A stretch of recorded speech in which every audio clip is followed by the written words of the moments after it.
At my father's lavish retirement gala, he raised his crystal champagne flute to a room of 200 elite guests and declared that only the children who made him proud were truly his. The ballroom erupted in thunderous applause. Then his cold eyes locked onto me, sitting in the darkest corner of the room. He told me I was a mediocre embarrassment who had brought a struggling nobody into his family, and he ordered me to leave. I stood up slowly, refusing to shed a single tear. But before I could turn away, my husband stood up beside me. What he did next left the entire room gasping for air. 3 hours before my father stood on that stage and tried to cast me out of the family, the evening had begun with the slow, toxic drip of cocktail hour. The grand foyer of the country club was bathed in the warm golden glow of massive crystal chandeliers. A string quartet played a classical rendition of a popular rhythm and blues song in the corner. Waiters in tailored white jackets moved smoothly through the crowd, carrying silver trays loaded with caviar, seared scallops, and flutes of imported champagne. The room was packed with the most influential people in Atlanta. There were neurosurgeons, real estate tycoons, and corporate executives everywhere you looked. Julian and I had just checked our coats and stepped into the foyer. I was wearing a custom emerald silk gown. It was a masterpiece of minimalist design tailored perfectly to my frame, completely unbranded but worth more than most of the cars parked in the valet lot outside. I wore my natural hair in a beautiful, intricate updo. I felt confident. I felt prepared. But the moment we crossed the threshold, the suffocating reality of my family hit me like a physical weight. We did not even have to look for my mother. We could hear her. Valerie was holding court near a towering, intricately carved ice sculpture in the center of the room. She was surrounded by a circle of elite socialites, women she had spent decades trying to impress. She held a glass of champagne in one hand, her diamond rings catching the light as she aggressively gestured and dominated the conversation. "My Chloe is absolutely revolutionizing the beauty industry," my mother boasted, her voice carrying easily over the soft music. "Her luxury hair care line is expanding into Europe next quarter. The profit margins are simply staggering.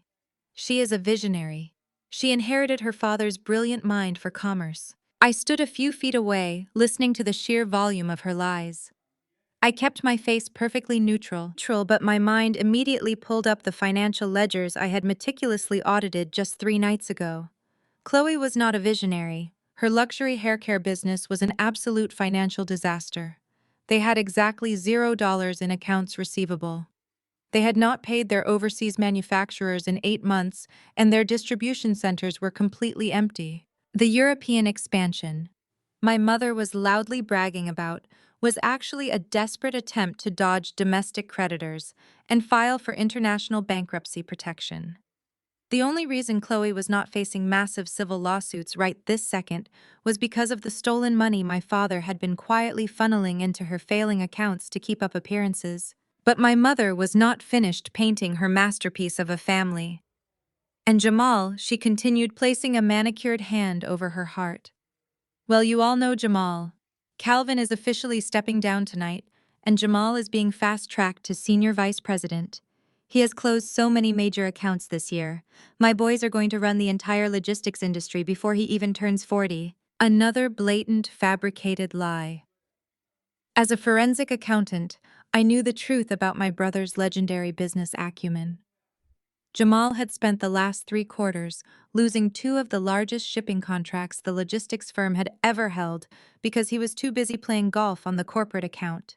He was lazy, arrogant, and entirely dependent on my father to clean up his massive professional failures.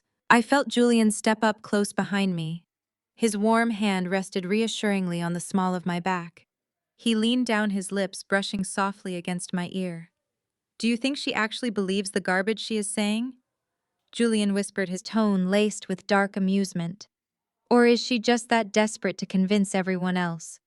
"She believes whatever keeps her in the spotlight," I whispered back, keeping my eyes fixed on my mother's beaming face. Just then, the crowd shifted. Valerie turned her head and spotted me standing near the entrance. The bright, performative smile instantly vanished from her face. It was replaced by a tight, strained grimace that told me exactly how much my presence disgusted her. She quickly excused herself from her circle of admirers, citing a minor family matter, and marched briskly toward Julian and me. Her eyes scanned me up and down with intense, unfiltered disapproval. "Maya, what on earth were you thinking with your hair?" my mother hissed the moment she was close enough. "It is a retirement gala, not a poetry slam. You could not find the time to get a proper silk press. You know the mayor is here tonight." I took a slow, deep breath. I loved my natural hair, and I knew it looked elegant. But explaining that to a woman who had spent her entire life trying to assimilate into wealthy white corporate culture was a waste of breath. Before I could answer, her gaze dropped to my emerald gown. She let out a heavy, disappointed sigh. "And that dress," Valerie continued, shaking her head. "It is very sweet, very economical. But you are standing in a room full of Chanel and Dior, Maya. You look like you bought that off a clearance rack at a department store. You look like you belong in the catering kitchen. I have told you 1,000 times, if you cannot afford to dress like an executive's daughter, you should just ask me for a loan. You are embarrassing us." The words were designed to shrink me. They were the exact same insults she had been hurling at me since I was a teenager. She wanted me to feel small. She wanted me to look down at my shoes, apologize for my existence, and scurry away to the darkest corner of the room. She thrived on reducing me to the role of the quiet, unremarkable middle child, the one she kept hidden in the closet while she paraded my golden siblings around the country club. I bit my tongue. I swallowed the sharp, biting response that was sitting right on the edge of my lips. I played the part. I looked down and offered a polite, muted apology. Julian did not explode. He did not raise his voice or make a scene. He simply exerted his quiet, terrifying power. He gently squeezed my hand, his thumb rubbing smooth, comforting circles against my skin. It was a silent communication between us, a reminder of the absolute empire we were secretly building together. We knew what was hidden in the classified black folder waiting in our car. We knew that Julian's private equity firm owned the very building my mother was standing in. Julian smiled at my mother. It was a polite, devastatingly handsome smile. "I think my wife looks absolutely breathtaking tonight, Valerie," he said, his voice smooth and incredibly calm. "Emerald has always been her color. It suits a woman who knows her true worth." My mother sneered at him, her eyes narrowing as she took in his tailored but understated suit. "Of course you would think that, Julian," she said, her voice dripping with venom. "When you spend your days sitting in a cramped cubicle making a low-level salary, you do not know the cost of true luxury. To someone like you, anything shiny looks expensive. Try not to embarrass Calvin tonight. He has real investors here." She gave a dismissive huff, turned on her designer heel, and marched back toward the ice sculpture to rejoin her wealthy friends. I let out a slow breath, feeling the tension settling tight across my shoulders. Julian pulled me slightly closer, kissing the side of my head. "Let her have her fun," he murmured gently. "The night is still very young." I nodded, letting his steady confidence anchor me. I thought the worst of the pre-dinner greetings was over, but the peace did not last for more than a minute. Through the shifting crowd of socialites and executives, I saw a familiar, imposing figure stumbling heavily in our direction. It was my older brother, Jamal. He was already holding a heavy crystal tumbler of scotch, swaying slightly on his feet as he navigated the marble floor. His eyes were bloodshot and his face was flushed with the arrogance of a man who believed he owned the entire city. Attached tightly to his arm was his wife, Sarah. Sarah came from generational old money. She wore a sparkling couture gown and a heavy diamond tennis bracelet that caught the light with every movement. She looked at me with that trademark expression of profound pity and subtle disgust she reserved exclusively for people she considered beneath her social class. Jamal's eyes locked right onto me. I could see the malicious intent brewing in his expression. He was drunk, he was entitled, and he was actively looking for a target to belittle before the dinner officially began. He dragged Sarah through the crowd, walking straight toward Julian and me, with a cruel, satisfied smirk spreading across his face. Jamal slammed his empty glass onto the mahogany bar right next to me. The bartender immediately rushed over to pour him another, keeping his head down. Jamal did not say thank you. He just grabbed the fresh drink and turned his bloodshot eyes toward Julian and me. "Well, look who finally decided to show up." Jamal slurred his voice unnecessarily loud over the elegant string quartet playing in the background. I told Dad you would not miss a chance at a free meal and top-shelf liquor. It must be a nice change of pace from whatever budget lifestyle you two are living these days. I kept my expression completely blank. Jamal was pathetic. He was nearly 40 years old and still acted like a frat boy desperately trying to impress our father. He was wearing a tuxedo that cost more than my first car, but he wore it like a costume. Before I could even formulate a response, Sarah stepped out from behind him. She smoothed the skirt of her heavy silk gown and gave me a tight, condescending smile. Coming from generations of old white money, Sarah had perfected the art of delivering a devastating insult wrapped in polite Southern charm. She thrived on putting me down. It was her absolute favorite sport at our family gatherings. Now, Jamal, do not be too harsh on them, Sarah said, her voice dripping with fake sympathy. We should be glad they made the effort to come at all. It is good for Julian to get out and see how the other half lives. She turned her pale, sharp face toward my husband. She let her gaze travel slowly up and down his tailored suit, her eyes deliberately lingering on his lack of a flashy branded watch. It must be so incredibly intimidating for someone from your specific background to be in a room like this. Sarah continued, her tone laced with a racially coded sweetness that made my blood boil. All these executives, all this real wealth. But you should take notes, Julian.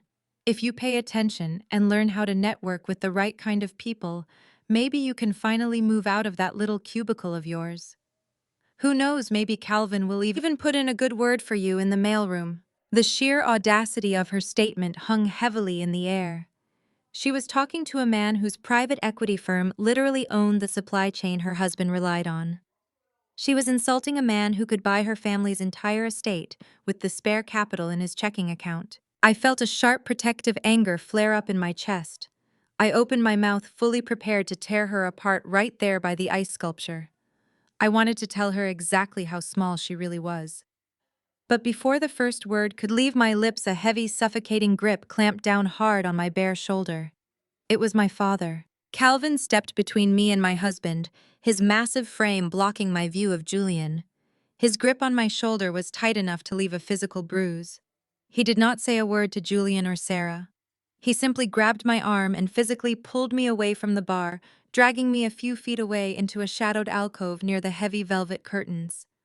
His face was a mask of cold, controlled fury. The charming, charismatic patriarch who had just been laughing with the mayor was completely gone. "You are causing a scene just by standing here," my father hissed, his voice dropping to a menacing whisper. "I told your mother it was a mistake to let you through the doors tonight. You always bring down the class of the room." I wrenched my arm out of his grip. "I have not said a single word to anyone," I replied, keeping my voice dead level.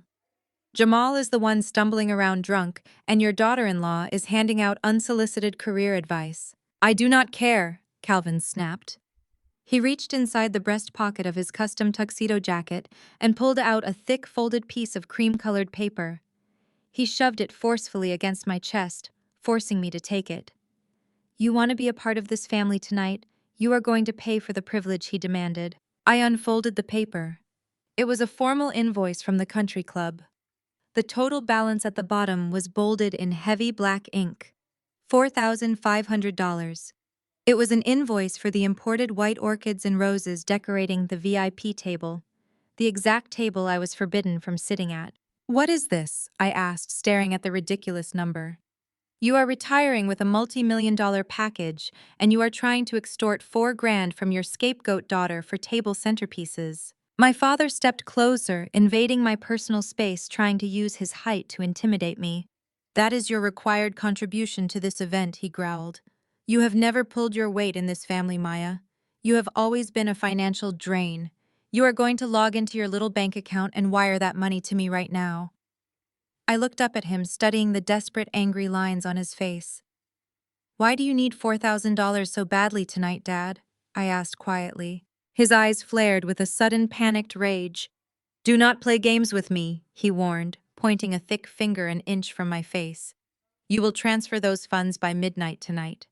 If the money is not in my account before the clock strikes 12, I will take the microphone at the end of the evening and publicly announce that you are permanently removed from my will. I will humiliate you in front of every single person in this city. You will leave here with absolutely nothing. Do you understand me?" He did not wait for an answer. He turned on his heel and stormed back toward the center of the room, instantly pasting his charismatic smile back onto his face as he greeted a passing city councilman. I stood alone in the alcove for a long moment. I looked down at the heavy cardstock invoice in my hands. It was the ultimate proof of his desperation. A man who truly had millions did not threaten to disown his child over the cost of floral arrangements. A man who was financially secure did not shake with panic when asked why he needed the cash. The facade was cracking, and I was the only one who could see all the broken pieces. I walked slowly back to the mahogany bar where Julian was waiting. Jamal and Sarah had already wandered off toward the dining room, looking for another tray of free appetizers to complain about. Julian looked at the piece of paper in my hands. He did not look angry. He did not look intimidated. He looked profoundly amused. "Let me guess," Julian said softly as I stepped back into his space. "The billionaire patriarch is shaking you down for pocket change." $4,500, I confirmed, sliding the invoice into my clutch purse. "He said if I do not pay it by midnight, he is going to publicly disown me during his speech. He wants to make sure I leave here with nothing." Julian let out a low, rich chuckle. He reached into the inner pocket of his jacket and pulled out his phone. He did not say anything to comfort me because he knew I did not need comfort. He simply unlocked the screen and held it out for me to see. The screen was open to a highly encrypted corporate email server. At the very top of his inbox was a message from our lead investigative team at Vanguard Holdings. The message had been delivered exactly 2 minutes ago. I read the subject line, and a cold, beautiful sense of victory washed over my entire body. It was the culmination of months of sleepless nights, endless spreadsheets, and silent observation. The subject line read, "Forensic audit complete. Calvin and Jamal corporate embezzlement confirmed." I looked up from the glowing screen and met my husband's eyes. The trap was fully loaded. The proof was completely secured. My father had just threatened to leave me with nothing, completely unaware that by the end of this night, he would be the one walking away in handcuffs. I stared at the glowing screen of Julian's phone in the dim light of the country club alcove. The bold, black text of the encrypted email notification burned itself into my memory. Forensic audit complete. Calvin and Jamal corporate embezzlement confirmed. A slow, deeply satisfying calm washed over my entire body. I did not feel the sting of my father's extortion attempt anymore. I did not feel the lingering irritation of Sarah's racially coded insults or my mother's harsh critique of my emerald gown. All of their petty, desperate cruelties dissolved into absolute nothingness against the weight of the secret I was holding. Looking at that email pulled my mind sharply backward, transporting me to the exact moment 3 months prior when the entire illusion of my family's untouchable legacy shattered in my hands. 3 months ago, the world outside my home office windows was draped in the heavy, humid darkness of a late Atlanta summer.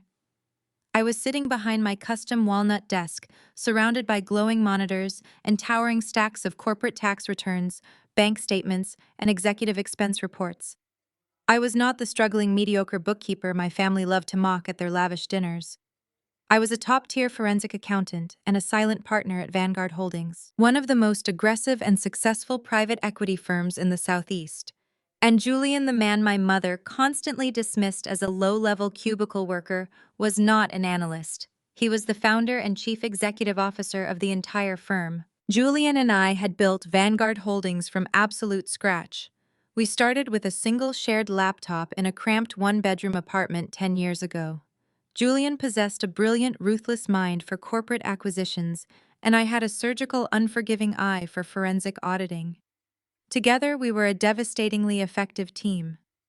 While my family spent the last decade tearing me down to make themselves feel superior, Julian and I had been quietly acquiring commercial real estate portfolios, tech startups, and massive supply chain networks. I preferred to operate in the shadows. I liked being the silent partner because it made people underestimate me. In the world of high-stakes corporate finance, an underestimated auditor is the most dangerous person in the room. The catalyst for our current situation had started as a purely strategic business move. The National Logistics Corporation, where my father served as chief financial officer, had been bleeding revenue for 5 consecutive quarters. The board of directors was panicking, desperate for a financial lifeline to avoid a public collapse. Vanguard Holdings stepped in and offered a stealth buyout. It was a highly classified, quiet acquisition that would keep the market from crashing, while Julian secured controlling shares of the entire logistics network. As part of the standard due diligence process, before finalizing the purchase, Julian brought the corporation's highly guarded financial ledgers to my home office. I treated it like any other acquisition. I did not go looking for my family's dirty laundry. I was simply doing my job executing a standard reconciliation of their accounts payable and executive compensation packages. But on the first night of the audit, I noticed a recurring anomaly that made my blood run cold. It started with a series of bloated vendor invoices for independent consulting services. The logistics company was paying out massive monthly retainers, but those consultants were producing absolutely no tangible deliverables. I pulled the routing numbers and traced the wire transfers. The vendor addresses were nothing but commercial mailboxes in empty strip malls.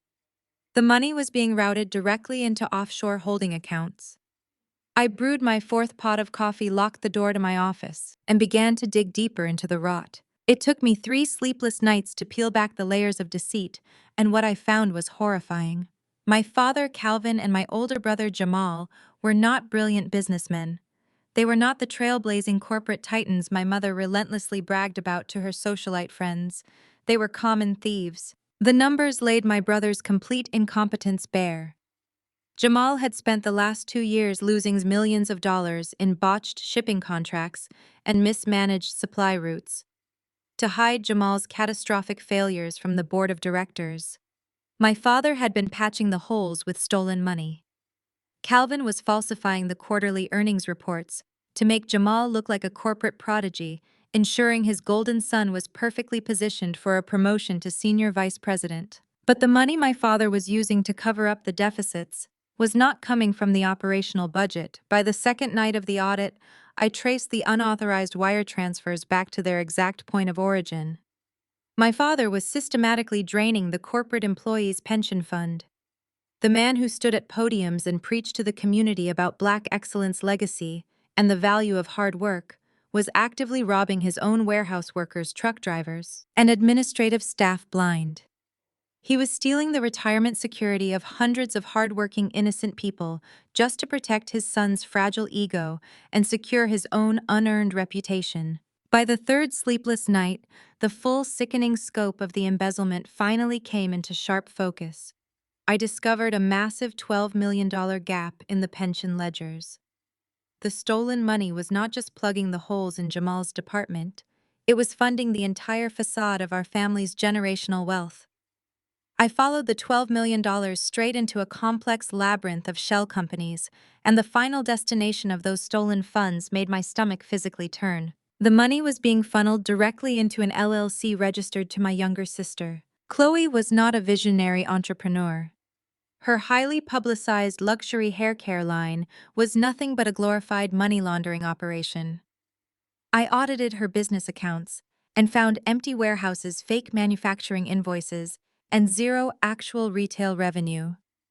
The lavish launch parties, the designer inventory, the private jets, and the international distribution deals my mother never stopped bragging about were entirely paid for by the stolen life savings of my father's employees. The $12 million was gone. It had been burned on couture gowns, country club memberships, and the desperate, pathetic need to maintain the illusion of an untouchable elite dynasty. I remember sitting back in my heavy leather desk chair as the sun came up over the Atlanta skyline on that third morning. My eyes burned from staring at the monitors for 72 hours straight, but the physical exhaustion was nothing compared to the absolute psychological clarity that washed over me. My entire life, my parents had called me a disappointment. They had excluded me from family vacations, mocked my budget-friendly clothes, and relentlessly belittled my husband. I finally understood why. They needed me to be the failure of the family, because they were projecting their own profound criminal inadequacy onto me. They had to constantly push me down to distract themselves from the fact that their entire existence was a fragile, fraudulent house of cards.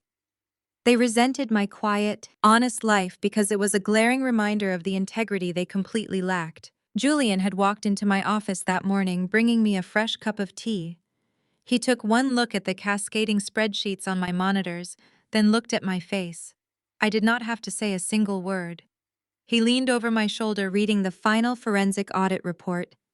I felt his jaw tighten with cold, controlled fury as he saw the exact dollar amounts my father had stolen from the pension fund. In the corporate world, finding a $12 million embezzlement scheme during due diligence was grounds to instantly terminate an acquisition and call the federal authorities. Julian asked me what I wanted to do. I looked at the numbers, thinking about the decades of emotional abuse, the constant humiliation, and the sheer arrogance of my family. I told Julian to proceed with the buyout.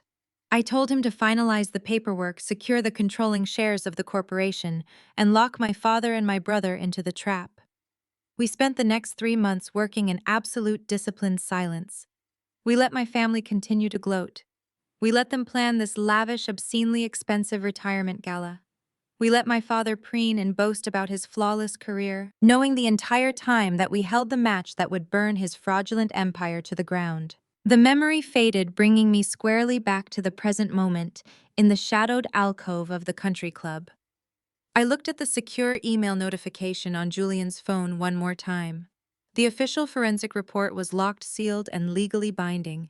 The trap was armed and ready to snap shut. Julian slipped his phone back into the inner pocket of his tailored jacket.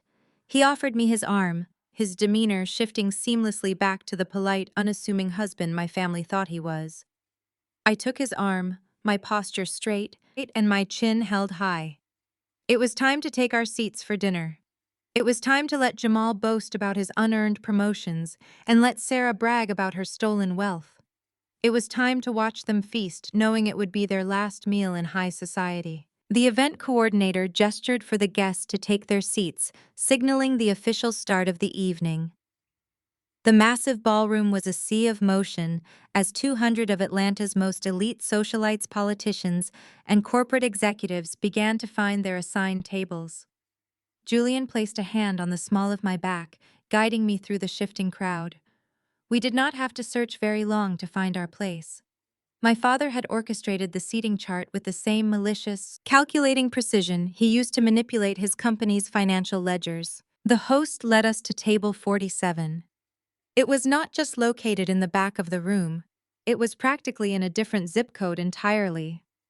We were wedged into a narrow, dimly lit, and incredibly drafty corner, directly beside the main swinging doors of the catering kitchen. Every 30 seconds, a server would burst through the heavy wooden doors, carrying wide silver trays, piled high with clattering silverware and steaming plates of roasted duck. The loud, chaotic noise of the kitchen staff shouting culinary orders completely drowned out the elegant string quartet playing at the front of the ballroom.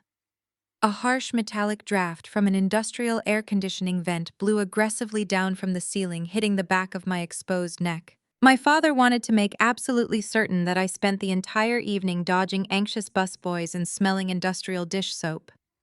He wanted me to feel utterly insignificant, shoved into the shadows like an unwanted secret while he basked in the golden spotlight of his manufactured legacy. I pulled out my chair. The wooden legs scraped loudly against a scuffed, unpolished section of the marble floor that the event decorators had not even bothered to cover with a rug. Julian sat down beside me. His long legs were cramped under the tiny, poorly draped table, but his demeanor remained flawless. He did not complain about the draft or the noise. He simply adjusted his tailored cuffs, settled back into his uncomfortable chair, and looked out across the vast sea of tables toward the front of the room. He exuded the quiet, dangerous patience of a king observing his court. The VIP table was situated on a raised, tiered platform directly in front of the main stage. It was a sprawling, opulent display of extravagant wealth, draped in heavy imported silk, and overflowing with the exact same expensive white orchids my father had just tried to force me to pay for. Jamal was seated at the absolute center of the floral arrangement, acting as if this retirement gala was actually a royal coronation ceremony designed exclusively for him. I was completely lacking in basic self-awareness. His voice boomed over the polite chatter of the surrounding executives, amplified by the impressive acoustics of the vaulted ballroom ceiling. He had clearly switched from his earlier scotch to vintage champagne, and the steady flow of expensive alcohol had dissolved whatever thin professional filter he normally possessed. I could hear every single arrogant word he said.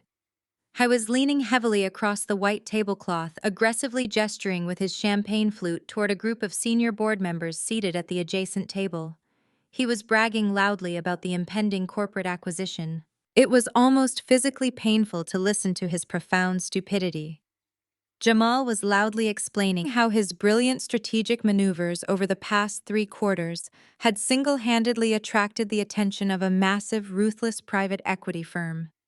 He puffed out his chest using complex corporate buzzwords completely out of context. I was totally blind to the reality that his catastrophic departmental failures and massive financial deficits were the exact reason the company was bleeding cash and required a hostile takeover in the first place. He boasted that the ink on the buyout paperwork was practically dry. He promised the board members and anyone else within a 50-foot radius that the moment the corporate transition was finalized, his executive stock options would immediately vest. He proudly proclaimed that he was about to become a highly liquid multimillionaire before the month was over. He raised his glass high in the air, toasting his own fabricated genius, while the board members offered him tight, uncomfortable smiles. Sarah, sitting rigidly beside him, was certainly not about to let her husband take all the credit for their imaginary stolen fortune.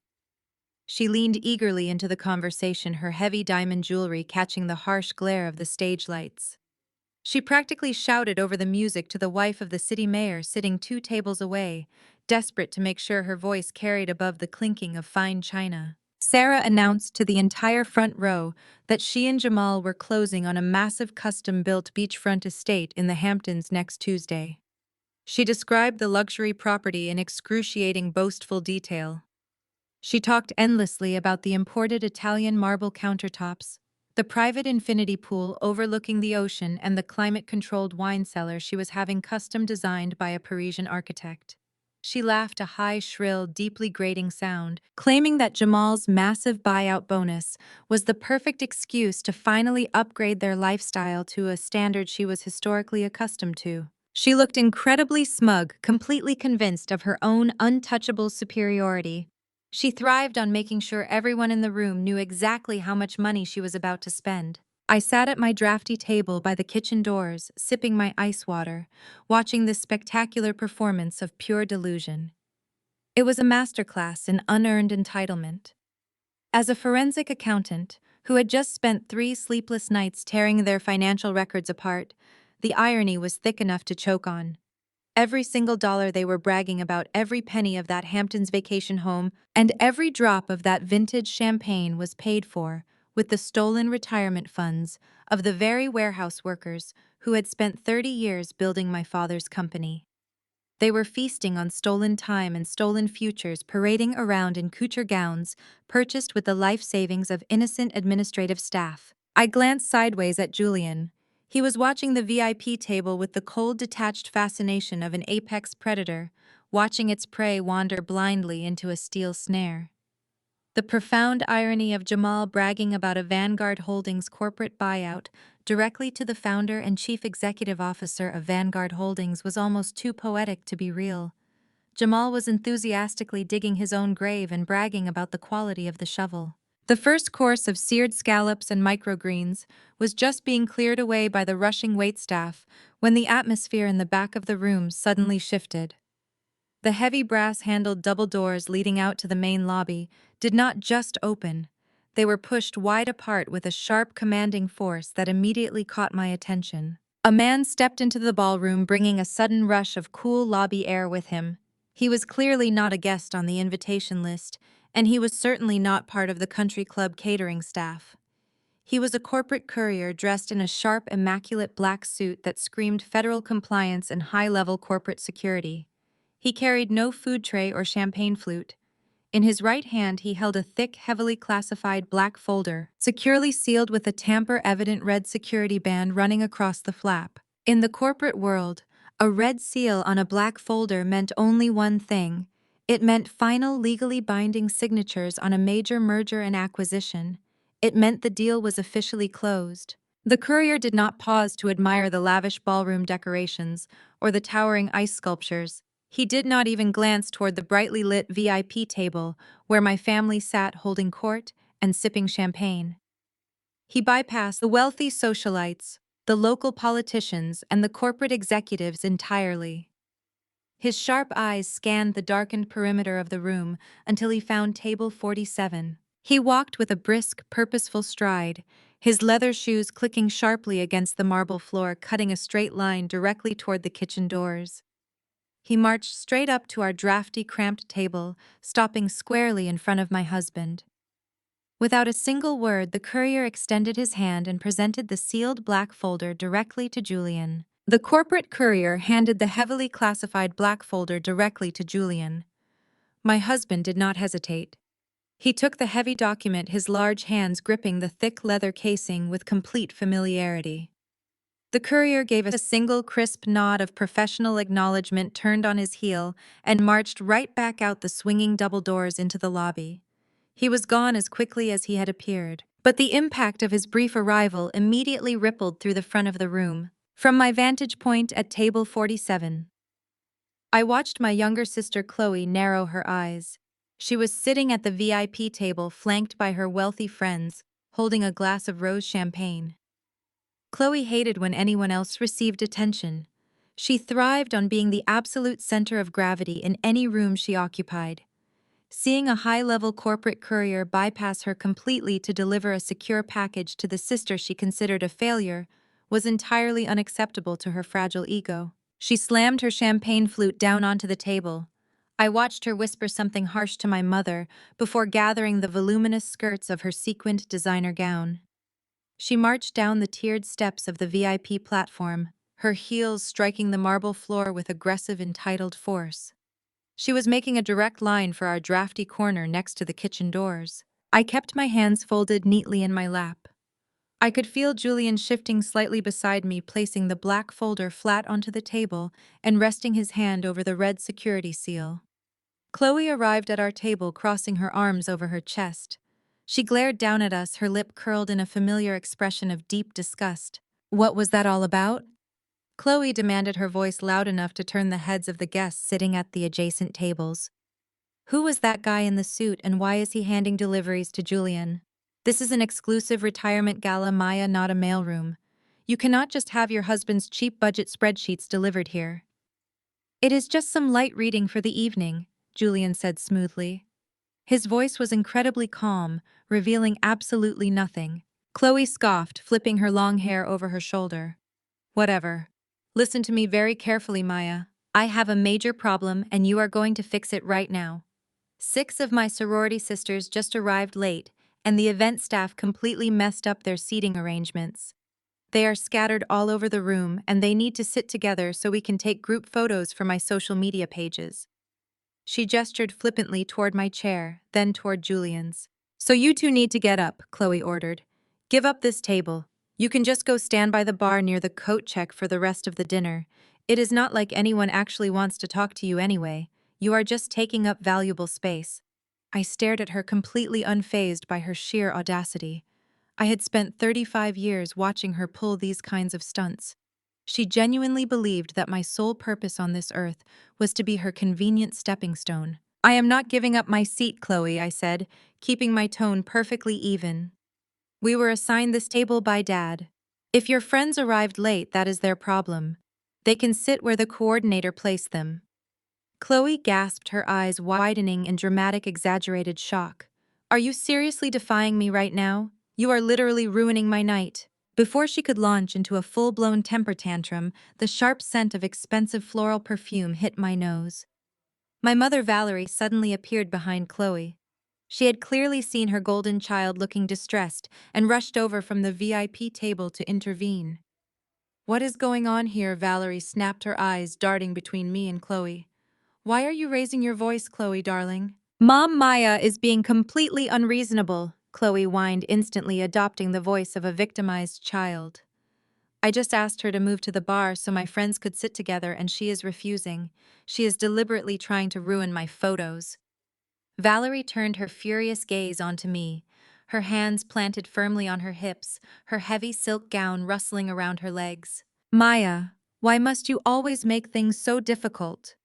My mother scolded, her voice, laced with intense disappointment. You are embarrassing the family again. Your sister is running a highly successful beauty empire. Her friends are vital to her networking. You are doing absolutely nothing important tonight. Get up right now and obey your sister. Go stand by the bar. I felt a cold rush of adrenaline course through my veins. The blatant disrespect was staggering, but I did not even have to open my mouth to defend myself. Julian shifted in his chair. He did not stand up. He did not raise his voice. He simply looked up at my mother with a gaze so dark and commanding that she instinctively took a half step backward. My wife is not moving an inch, Julian said. His voice was low, carrying a dangerous, razor-sharp edge that completely shattered the polite country club atmosphere.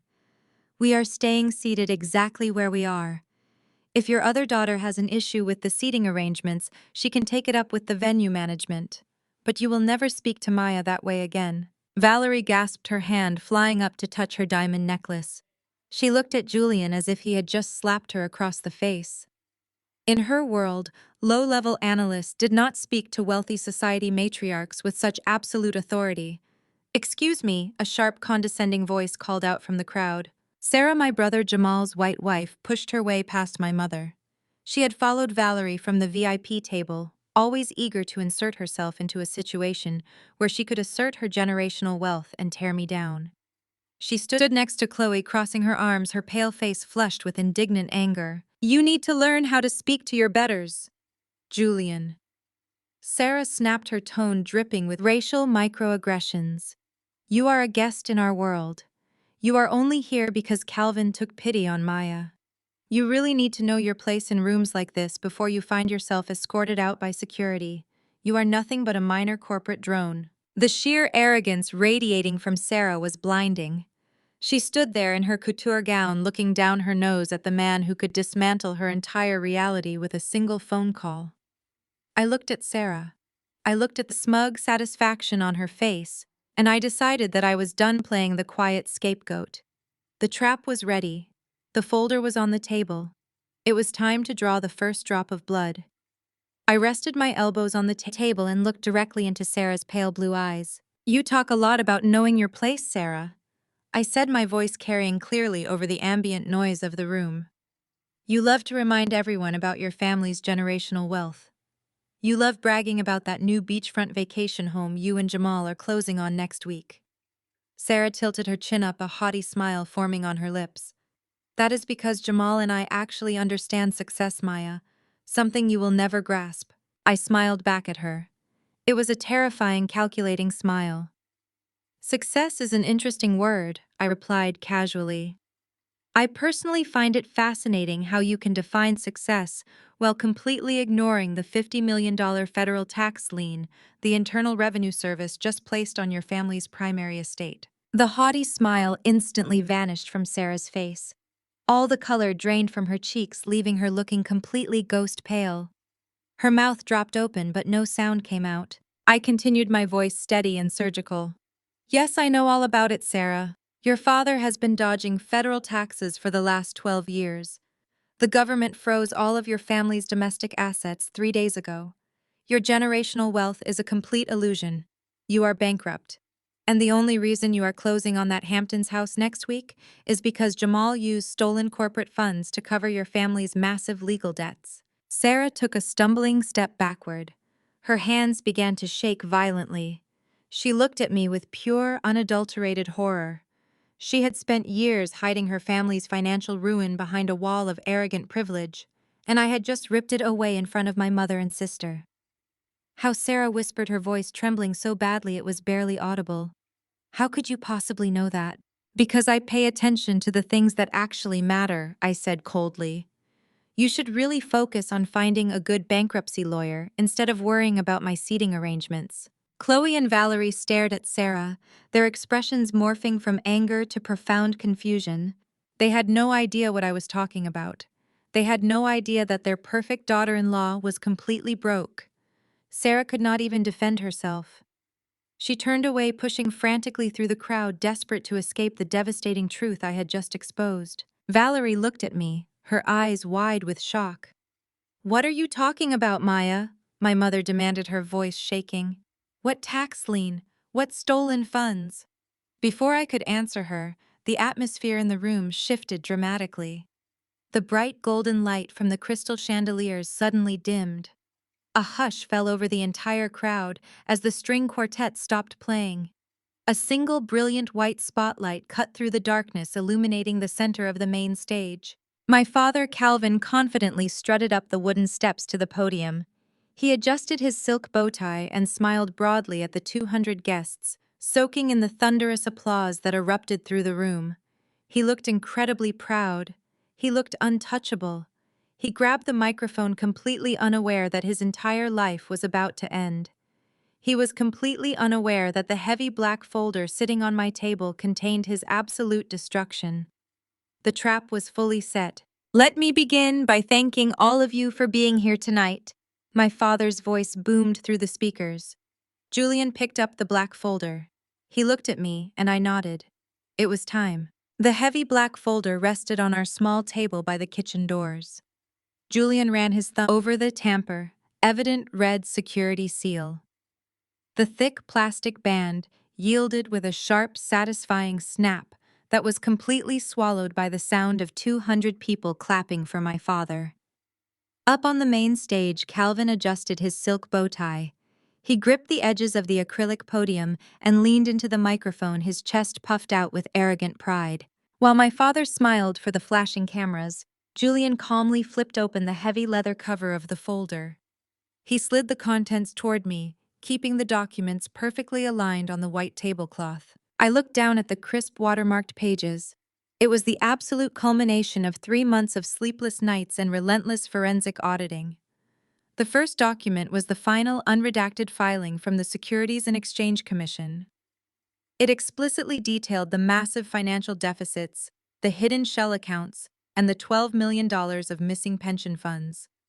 Every single stolen penny I had traced was now officially logged in a federal financial register. Beneath the federal audit lay the acquisition paperwork.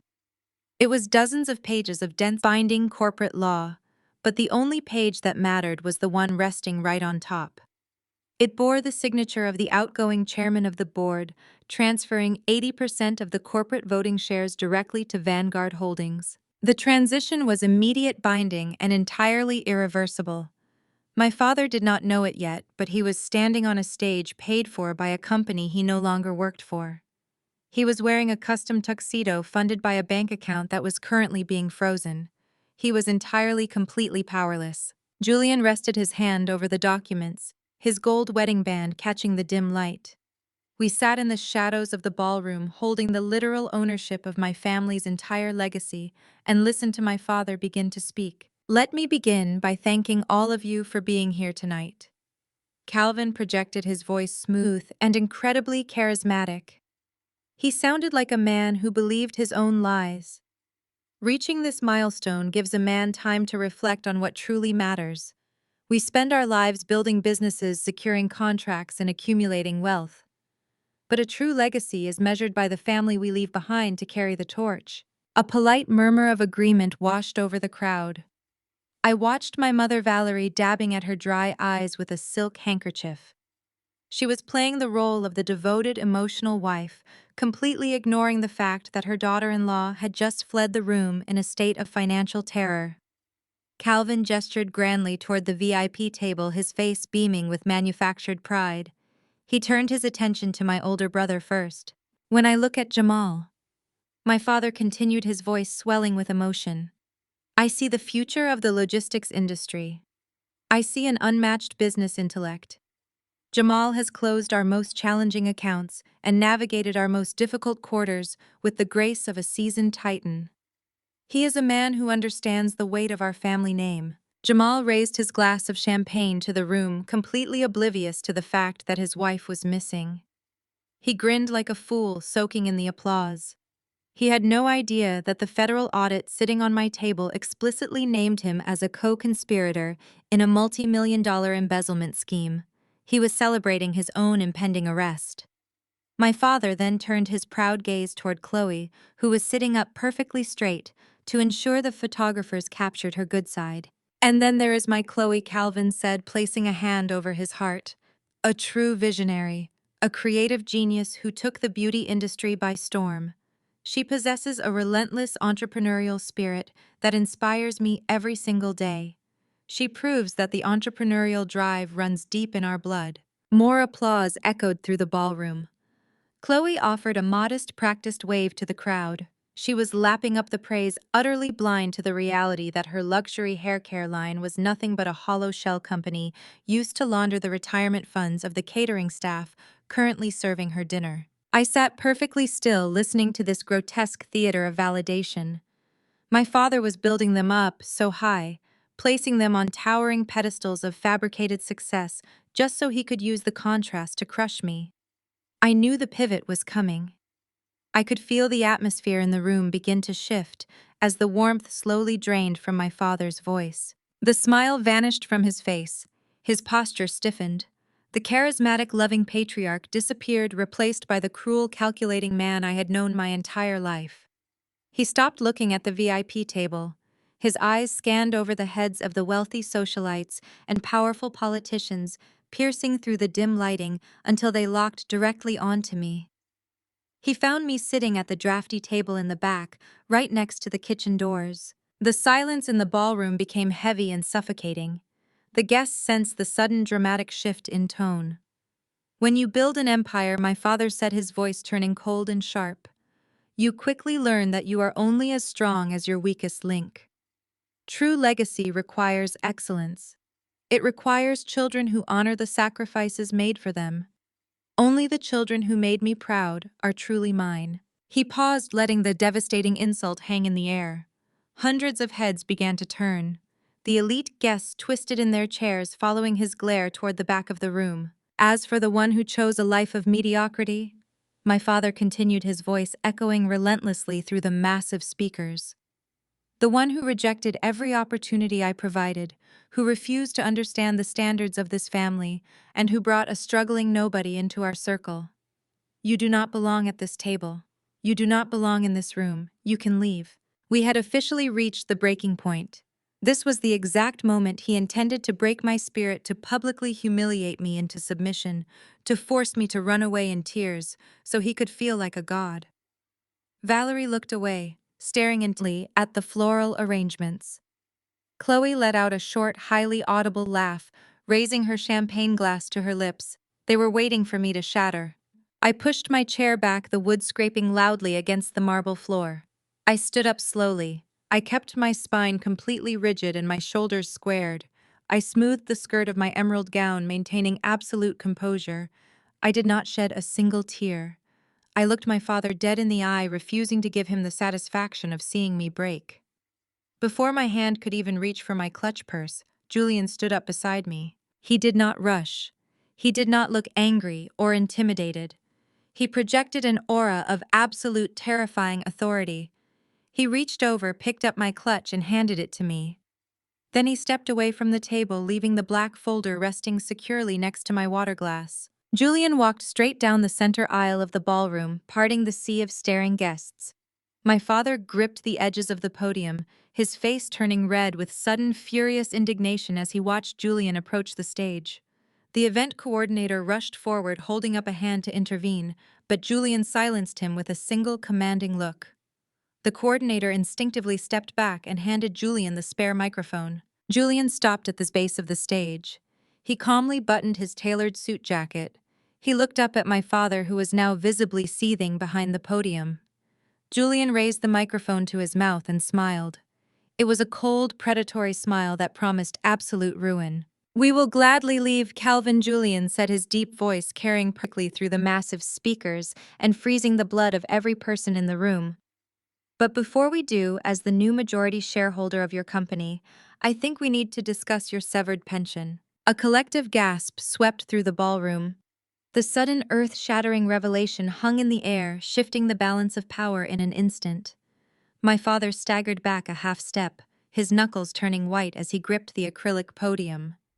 The arrogant certainty was completely wiped from his face, replaced by a profound dawning terror. Julian did not say another word to him.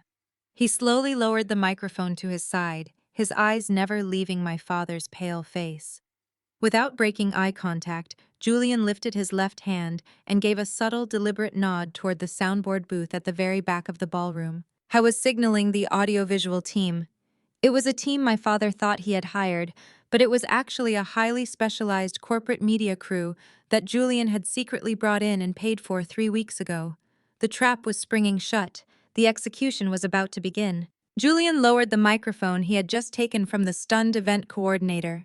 He did not look at my mother, who was still fuming near the ice sculpture, and he did not look at my sister Chloe, who was sitting at the VIP table with her arms crossed in annoyance. Julian kept his eyes locked squarely on my father standing behind the acrylic podium on the main stage. Without breaking that intense eye contact, Julian lifted his left hand. He gave a single deliberate nod toward the soundboard booth at the very back of the sprawling ballroom. Up on the stage, Calvin was mid-sentence. He was aggressively gripping the edges of the podium, his chest puffed out as he preached to the 200 elite guests about the sacred value of family loyalty and the uncompromising standards of our legacy. He was completely in his element, soaking up the admiring gazes of Atlanta's most powerful politicians and corporate tycoons. Then the audio cut out. My father's booming, charismatic voice was abruptly severed, replaced by a sharp, split-second burst of static that made a few people in the front row wince. Calvin tapped the head of the microphone with his index finger. He cleared his throat and tried to speak again, assuming it was a simple technical glitch. No sound came out. The audiovisual team at the back of the room, the team my father thought the country club had provided, but who were actually highly specialized corporate media technicians, Julian had secretly hired 3 weeks ago, had completely killed my father's audio feed. Calvin frowned, his perfectly curated public smile slipping for a fraction of a second. He waved a hand impatiently toward the event staff standing in the wings, demanding a replacement microphone. But the dead microphone was only the beginning. The massive high-definition projection screens, spanning the entire back wall of the stage, suddenly flickered. The heartwarming, carefully edited slideshow of my father's 30-year corporate career photos, of him shaking hands with mayors, cutting ribbons at new distribution centers, and posing on golf courses with wealthy board members vanished instantly. The screens plunged into absolute pitch-black darkness. A collective murmur of confusion rippled through the sea of seated guests. People began to put down their forks and champagne flutes, murmuring to one another as the glittering ballroom took on an eerie, tense atmosphere. Then a brilliant, crisp gold logo materialized against the stark black background of the screens. It was minimalist, sharp, and undeniably powerful. Beneath the glowing emblem, bold white text faded into view. Vanguard Holdings. Calvin turned around. He stared up at the massive projection of the logo looming over his head. His brow furrowed in deep confusion.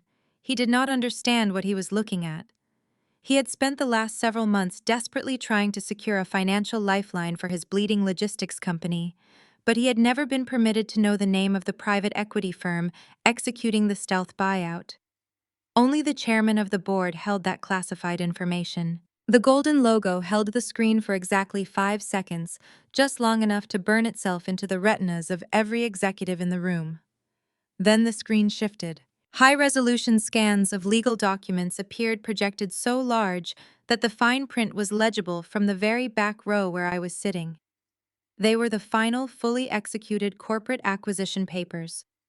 The digital signature of the outgoing chairman of the board was stamped clearly at the bottom of the page, officially transferring 80% of the corporation's voting shares directly to Vanguard Holdings. The ballroom was filled with some of the most ruthless, intelligent corporate executives in the Southeast. They knew exactly what they were looking at. The confused whispers instantly transformed into a wave of sharp collective gasps. The guests realized in real time that they were not attending a celebratory retirement gala anymore. They were actively witnessing a hostile corporate takeover. Julian did not wait for my father to process the information. He placed his foot on the bottom step of the stage and began to ascend. He did not ask for permission to take the floor. He walked up those stairs with the heavy, unhurried stride of a man who literally owned the building, the stage, and every single paycheck of the executive sitting in the front row. He stopped right next to the podium. He stood inches away from my father. Calvin looked at Julian, his eyes wide with a mixture of outrage and dawning terror. My father was a man who relied on loud intimidation to maintain control, but stripped of his microphone and his authority, he suddenly looked incredibly small. Julian raised his own microphone to his mouth. The live audio feed cracked like a whip through the silent ballroom. "Good evening," Julian said, his deep, commanding voice vibrating through the crystal chandeliers overhead. "For those of you I have not had the pleasure of meeting, my name is Julian. I am the founder and chief executive officer of Vanguard Holdings." The reaction at the VIP table was immediate and catastrophic. Sarah, who had just minutes ago insulted Julian by telling him to learn his place and stay in his cubicle, dropped her vintage champagne flute. The delicate crystal shattered loudly against the marble platform, splashing expensive alcohol across her couture gown. All the haughty old money arrogance evaporated from her pale face, leaving behind a mask of pure, unadulterated horror.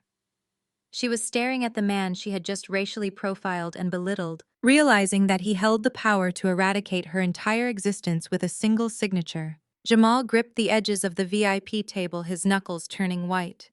His drunken, entitled swagger completely collapsed. He stared up at the massive projection screens, looking at the acquisition documents that proved the company he thought he was going to inherit had just been sold out from under him. My mother Valerie brought a trembling hand to her throat. She looked like she was going to faint. The society matriarch, who had spent the entire cocktail hour mocking Julian's suit and calling him a struggling nobody, was now completely paralyzed, trapped in the nightmarish reality that her scapegoat daughter had married a billionaire. Julian turned his body slightly, directing his full, terrifying attention squarely onto my father. "Calvin," Julian said, his voice clinical, sharp, and legally precise. "As of 4 o'clock this afternoon, the board of directors finalized a stealth acquisition. Vanguard Holdings is now the majority shareholder and the immediate governing body of this entire logistics network. Which means, effective immediately, you no longer work for the company you are currently attempting to give a speech about." My father's mouth opened and closed. He looked out at the 200 elite guests, his eyes pleading for anyone to intervene. But no one moved. The local politicians and wealthy doctors were absolutely captivated by the destruction unfolding on the stage. Julian was not finished. He reached into the inner pocket of his tailored jacket and pulled out a single folded sheet of heavy corporate letterhead. "Furthermore," Julian continued, his voice ringing with absolute authority, "under the legal stipulations of this buyout, and pending an active federal investigation into your departmental ledgers, your executive severance package has been formally revoked, your stock options are voided, and your entire corporate pension has been permanently severed due to gross financial misconduct." Calvin let out a choked, desperate sound. He lunged forward, grabbing Julian's forearm, forgetting that he was standing on a brightly lit stage in front of the entire Atlanta high society. "You cannot do this," Calvin rasped, his voice raw and shaking. "I built this company. I am the chief financial officer.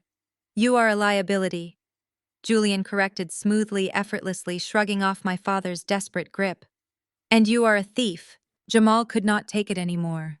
The Golden Sun, the man who believed he was untouchable, scrambled up from the VIP table. He stumbled up the side steps of the stage, his face flushed purple with a mix of rage and heavy scotch. "You have no right to do this to us," Jamal shouted, pointing an unsteady finger at Julian's chest. "I am the senior vice president of this division. You cannot just walk in here and void my stock options. I have a legally binding contract with this corporation." Julian slowly turned his head to look at Jamal. The look of profound, icy disgust on my husband's face made Jamal freeze in his tracks. "You are unemployed," Julian stated, his words hitting the golden child like physical blows. "You are officially terminated as of this exact second. Your contracts are dissolved. Your access to the corporate accounts has been frozen. You do not have stock options because you do not have a job."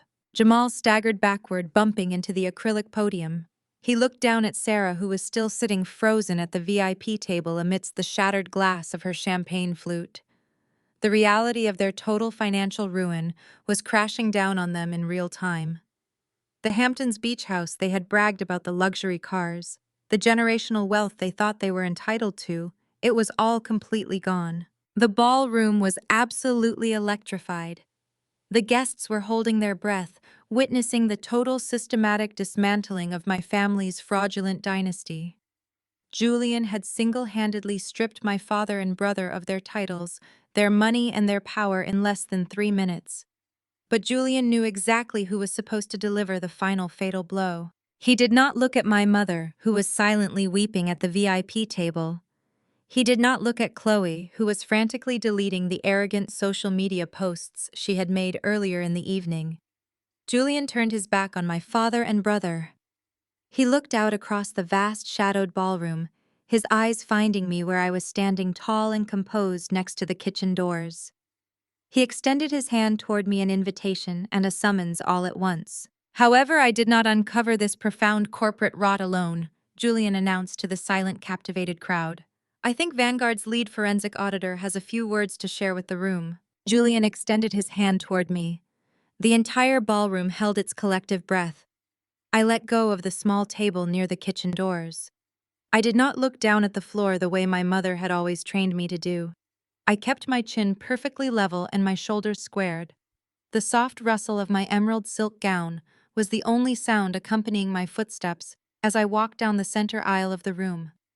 For 35 years, I had been the invisible middle child. I was the scapegoat, the ultimate disappointment, the easy punchline to every cruel joke told at the VIP table. But as I placed my foot on the first wooden step of the main stage, that version of me ceased to exist completely. I was not the victim anymore. I looked exactly like the executioner. I climbed the steps with slow, deliberate precision. I felt the intense burning stare of 200 elite socialites and corporate executives pressing into my skin. They were expecting a dramatic scene.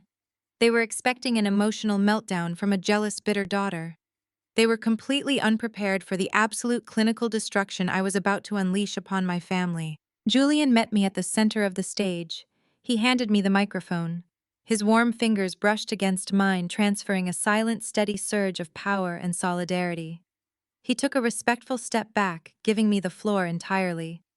I turned to face the massive crowd. I did not glare at my father, who was standing frozen just a few feet away, clutching the acrylic podium like a life raft. I did not look at my mother, who was pressing her hands over her mouth in sheer horror. I looked straight out at the powerful executives sitting in the front rows. I raised the microphone. "Good evening," I said. My voice echoed through the vast ballroom, crystal clear and utterly devoid of any trembling emotion. As Julian mentioned, I am the lead forensic auditor for Vanguard Holdings. For the past 3 months, I have been conducting a comprehensive due diligence review of this logistics corporation prior to tonight's final acquisition. What I uncovered was not a record of stellar corporate leadership. It was a staggering, highly coordinated financial crime. I reached into my sleek clutch and pulled out a small wireless presentation remote. I pressed my thumb against the forward button. Behind me, the massive high-definition projection screens shifted instantly. The golden Vanguard logo dissolved, replaced by a towering, incredibly detailed financial flowchart. The diagram was a complex, tangled web of red lines, banking routing numbers, and offshore account destinations. The sheer magnitude of the chart drew sharp, audible gasps from the board members seated near the front. They were looking at their own company's internal ledgers, completely exposed for the entire world to scrutinize. Let us look at the reality of Jamal's unmatched business intellect. I continued, my voice steady and completely unforgiving. I clicked the remote again. The screen zoomed in on a specific section of the flowchart, highlighting massive quarterly deficits in bright red ink. Over the last 24 months, Jamal has single-handedly lost 3 major shipping contracts through gross negligence and the highly unauthorized use of corporate expense accounts. His division was hemorrhaging cash at an unprecedented, catastrophic rate. To hide this colossal failure from the board of directors and secure his impending promotion, an elaborate cover-up was engineered.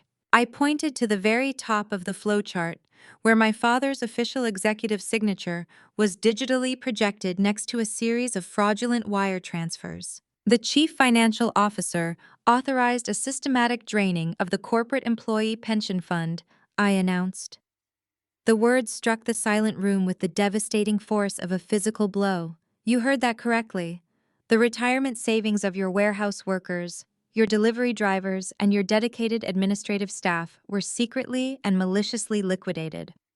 The total amount embezzled stands at exactly $12,450,000. Absolute pandemonium began to break out in the ballroom. Executives were standing up from their chairs in pure shock. Voices were rising in outrage and disbelief.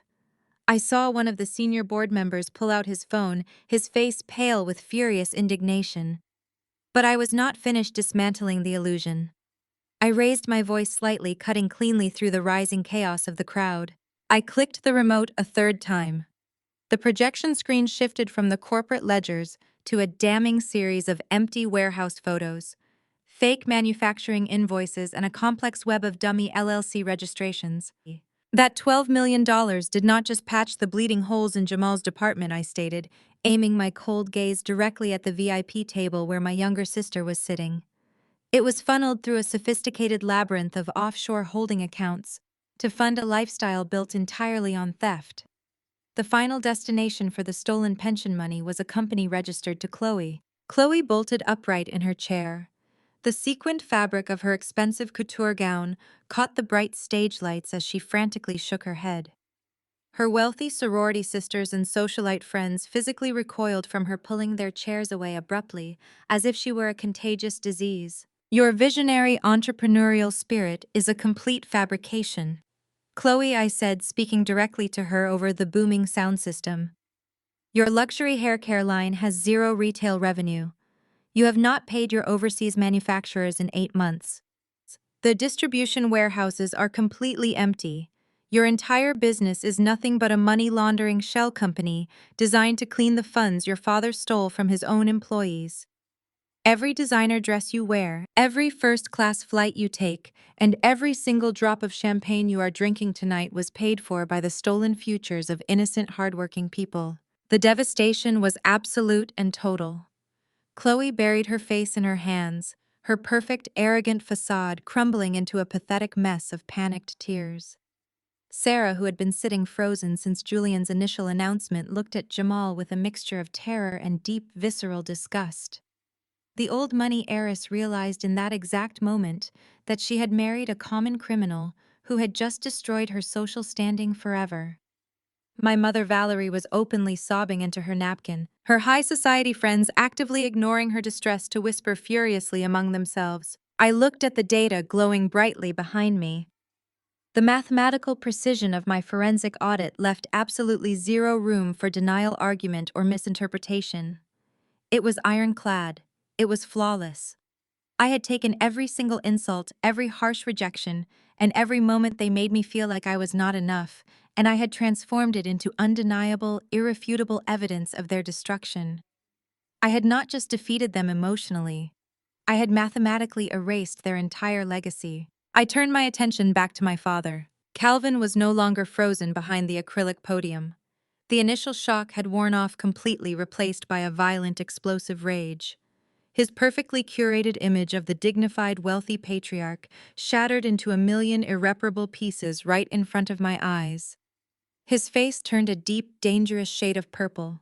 The thick veins in his neck bulged prominently against his tight silk collar. He looked like a man who had just watched his entire universe burn to ashes and suddenly realized he was the one holding the match. He stepped aggressively away from the podium, his large hands curled into tight, trembling fists. He was shaking with a fury so profound it looked like it might tear him apart from the inside out. He glared at me with a blazing hatred that was completely unhinged and wild. "Shut that screen off!" Calvin roared, his voice cracking with raw desperation and blinding rage. His unamplified scream echoed violently over the shocked murmurs of the elite crowd. "Shut it down right now, you lying, ungrateful little brat! I will destroy you for this. I will ruin you. He did not care that 200 elite guests were watching him completely lose his mind. He did not care that the powerful board of directors was sitting 20 feet away, actively listening to him threaten his own daughter. He was completely blinded by the catastrophic collapse of his fraudulent empire.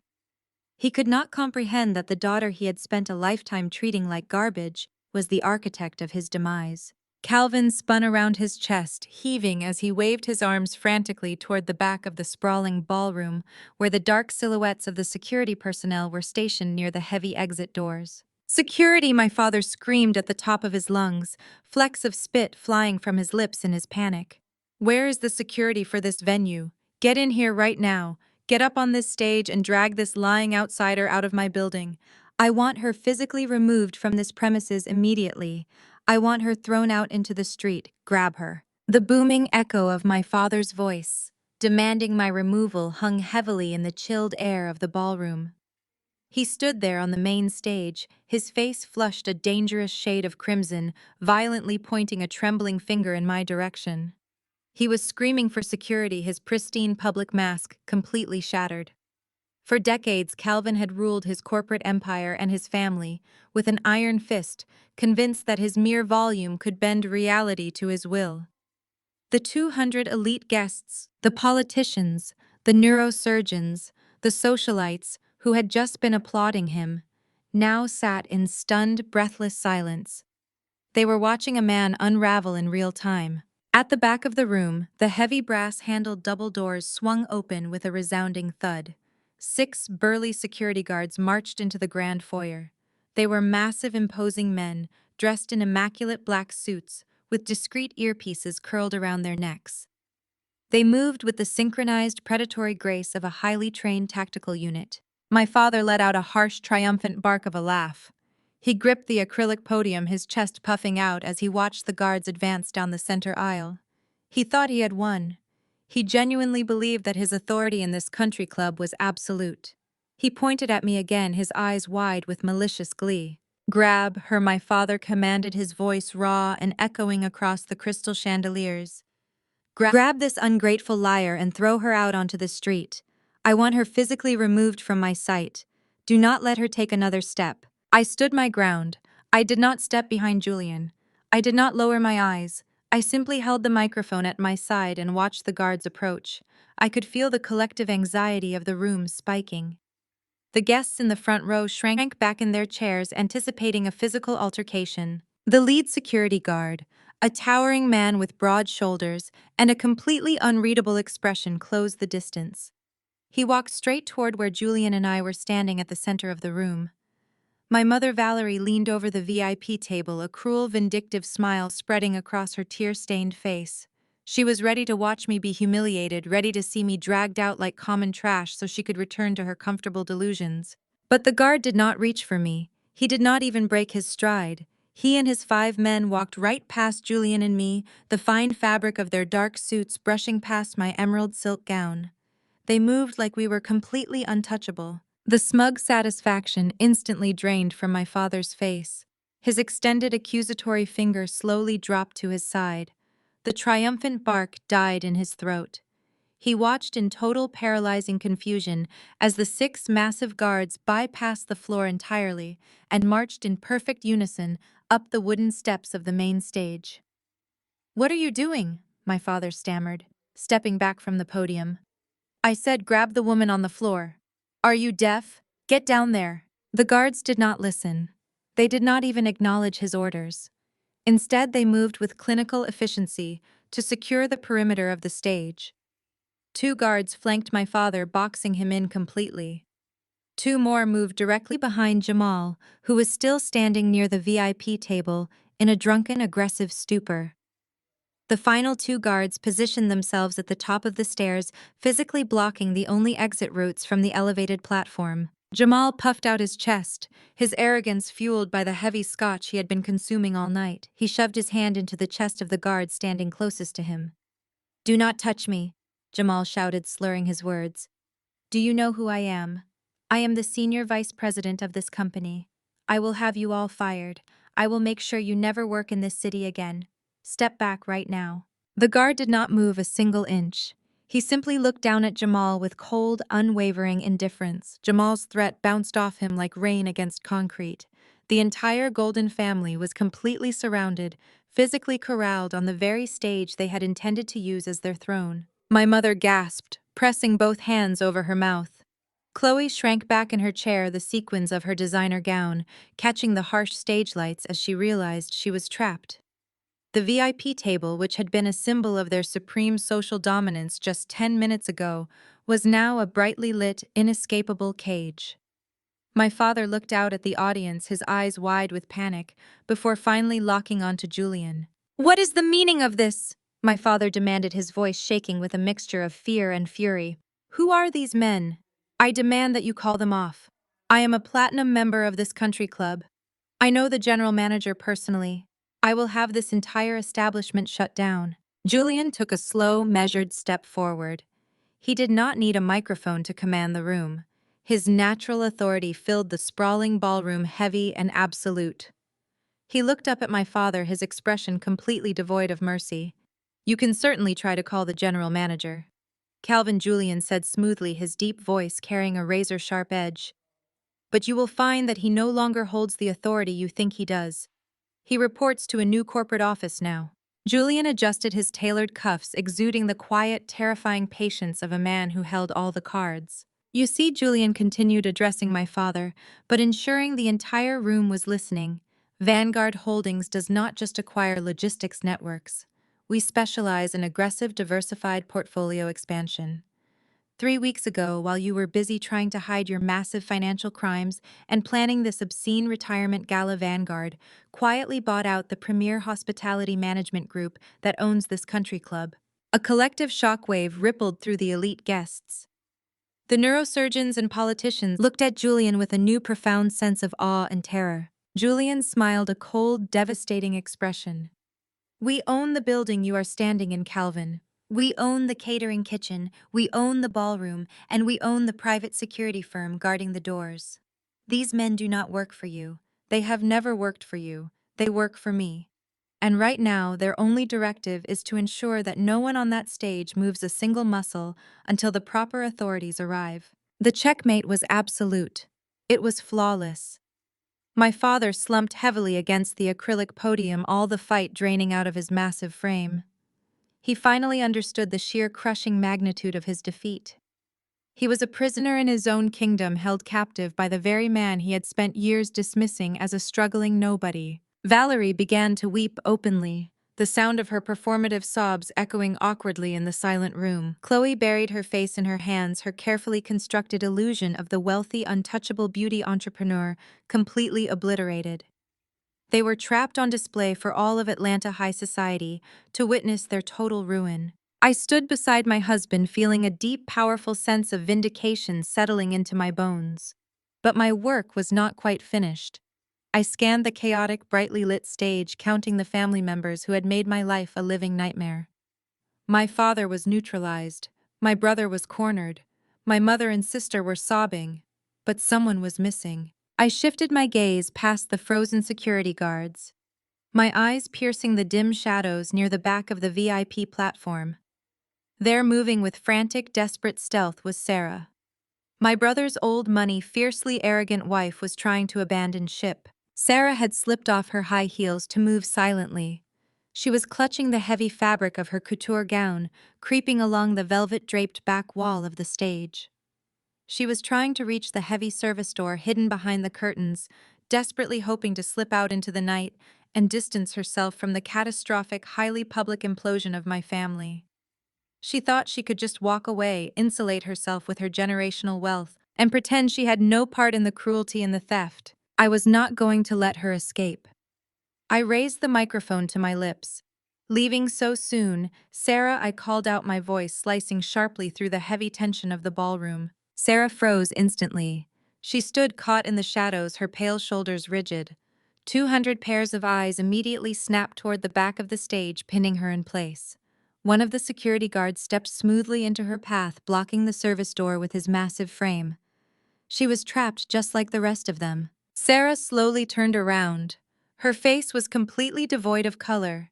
The arrogant, condescending woman who had cornered me by the bar just an hour ago, mocking my husband and telling me to know my place, looked like a terrified, trapped animal. "You really thought you could just walk away from this?" I asked, stepping closer to the stage. "You thought you could sit at that table, drink vintage champagne bought with stolen pension funds, and then slip out the back door when the bill came due? You love to brag about your untouchable family estate and your flawless old money pedigree. You love to make sure everyone in this room knows exactly how much better you are than the rest of us." I lifted the wireless presentation remote and clicked the forward button. The massive projection screens behind my family shifted one final time. The complex financial flowchart dissolved, replaced by a series of highly classified banking ledgers and sealed trust fund documents. The numbers glowed bright white against the black background. "I want the entire room to see exactly how Jamal managed to keep his massive corporate deficits hidden for so long," I announced, pointing up at the screens. "He did not just steal from his own warehouse workers. He needed massive liquid collateral to float the margins and keep the federal auditors blind. And he found that collateral right in his own bed." Sarah let out a sharp, panicked gasp. She shook her head frantically, her hands flying up to cover her mouth. "That is right," I said, my voice echoing relentlessly. "Jamal secretly leveraged your untouchable family trust fund, Sarah. He forged the authorization signatures and used your generational wealth as collateral to secure the offshore shell accounts. Every single dollar your family has been hoarding for decades is completely intertwined with a multi-million-dollar federal embezzlement scheme. Your accounts are not just frozen by the Internal Revenue Service. They are officially seized evidence in a federal felony investigation. You are completely and utterly ruined." Sarah collapsed against the heavy velvet curtains draped along the back wall of the stage. Her legs simply gave out beneath her. The pristine posture she had spent her entire life perfecting shattered in a single instant. She slid down the wall until she hit the marble floor, her expensive couture gown bunching up around her knees.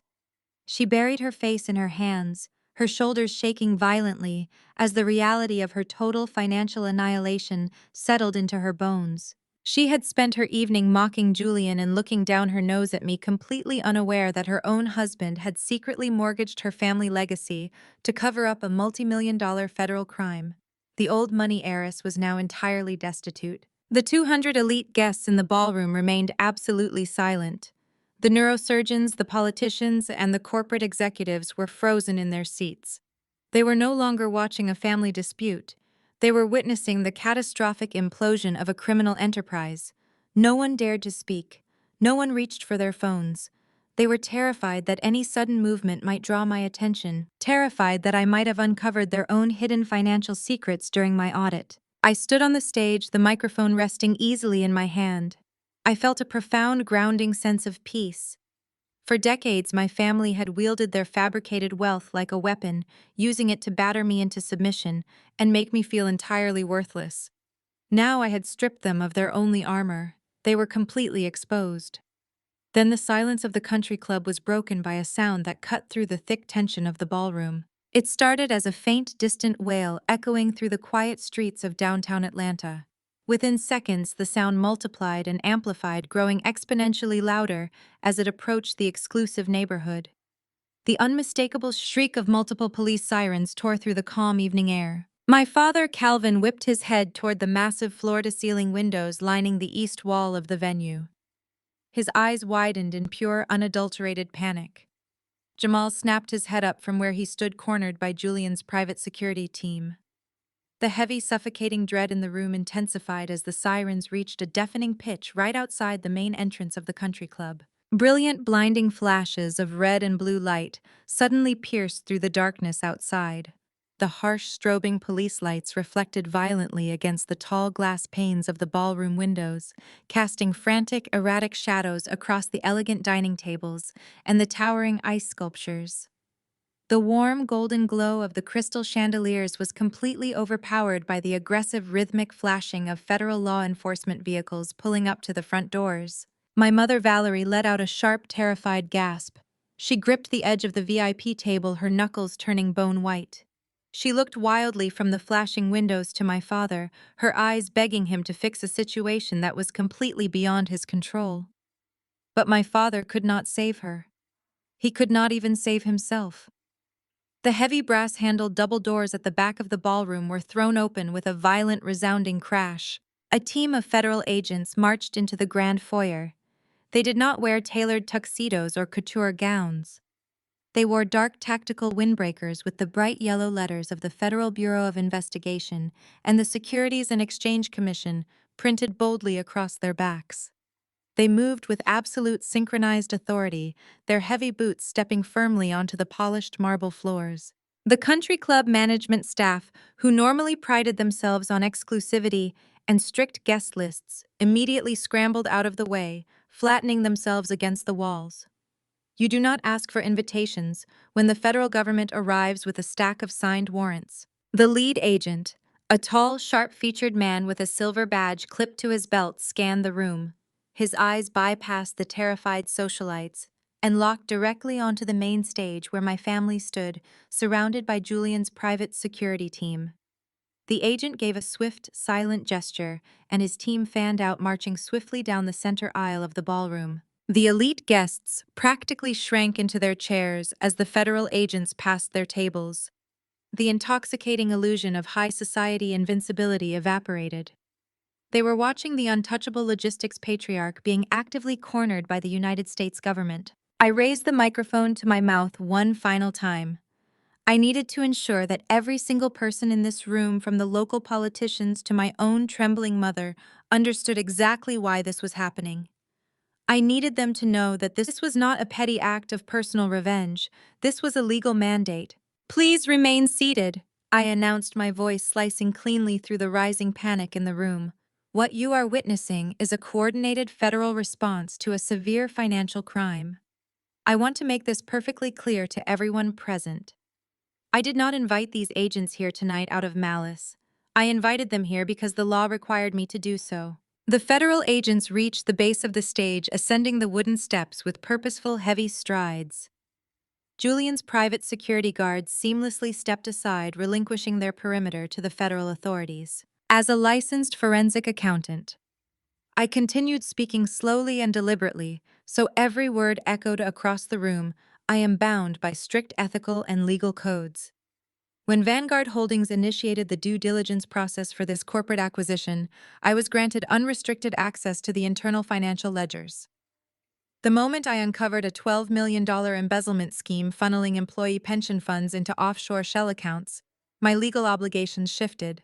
I looked directly down at my father. Calvin was trembling, his massive frame shrinking as two FBI agents stepped up beside him. When you uncover a felony of this magnitude during a corporate buyout, you do not just fire the executives involved.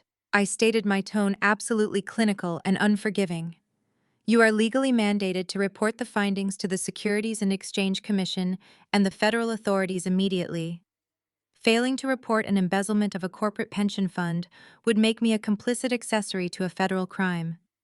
I spent my entire life building my career from the ground up with absolutely zero help from this family. I refuse to let your staggering greed destroy my professional license or my freedom. I handed the unredacted audit over to the authorities 3 weeks ago. The room was dead silent save for the static crackle of a federal agent's radio. The realization washed over the crowd. I had not just caught my father and brother stealing.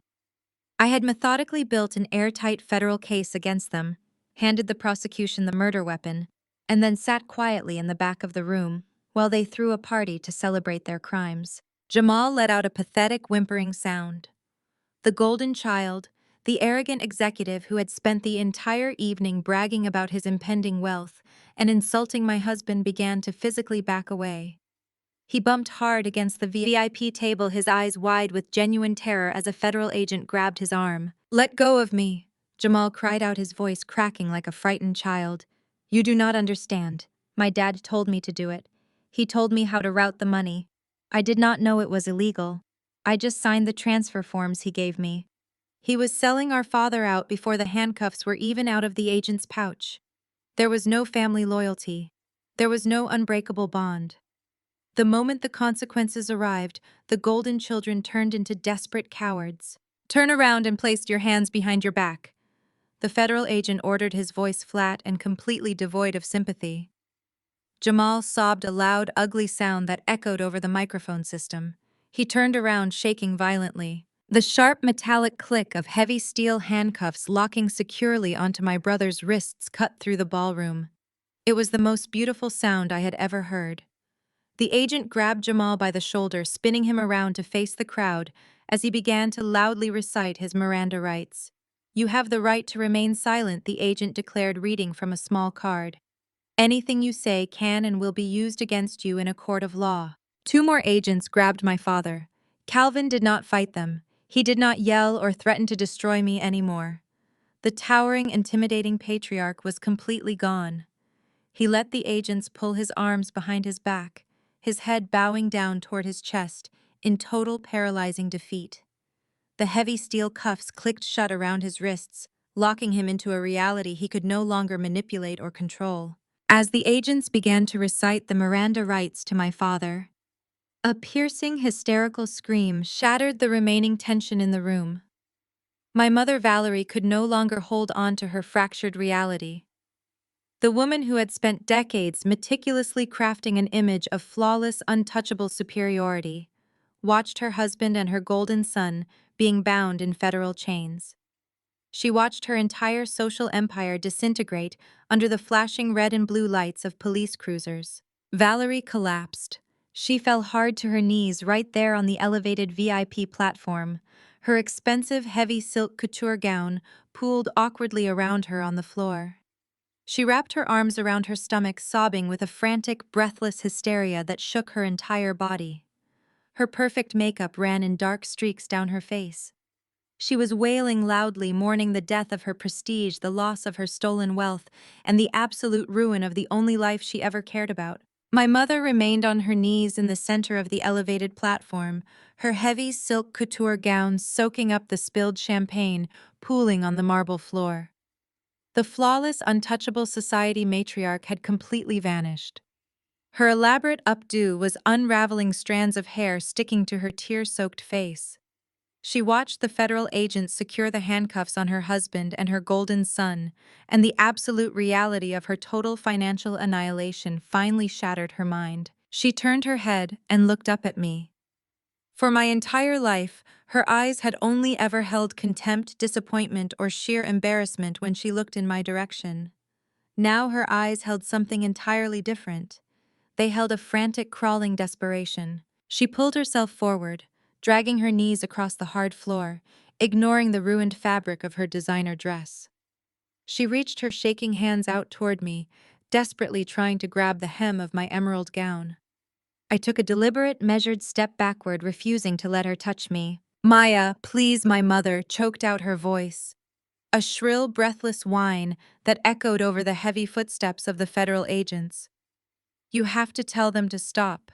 You have to fix this. You are my daughter. My brilliant, beautiful daughter. Please, Maya, you are so smart. Just tell the agents it was a massive misunderstanding. Tell them it was a corporate oversight. You can make this go away. They are taking your father. They are taking everything." I looked down at the woman pleading at my feet. This was the same woman who had openly mocked my appearance just a few hours ago. The same woman who had spent 35 years actively burying my self-esteem so she could elevate my siblings. I searched my heart for a single ounce of sympathy, for any lingering trace of familial loyalty or daughterly obligation. I found absolutely nothing. My chest was entirely hollow of grief.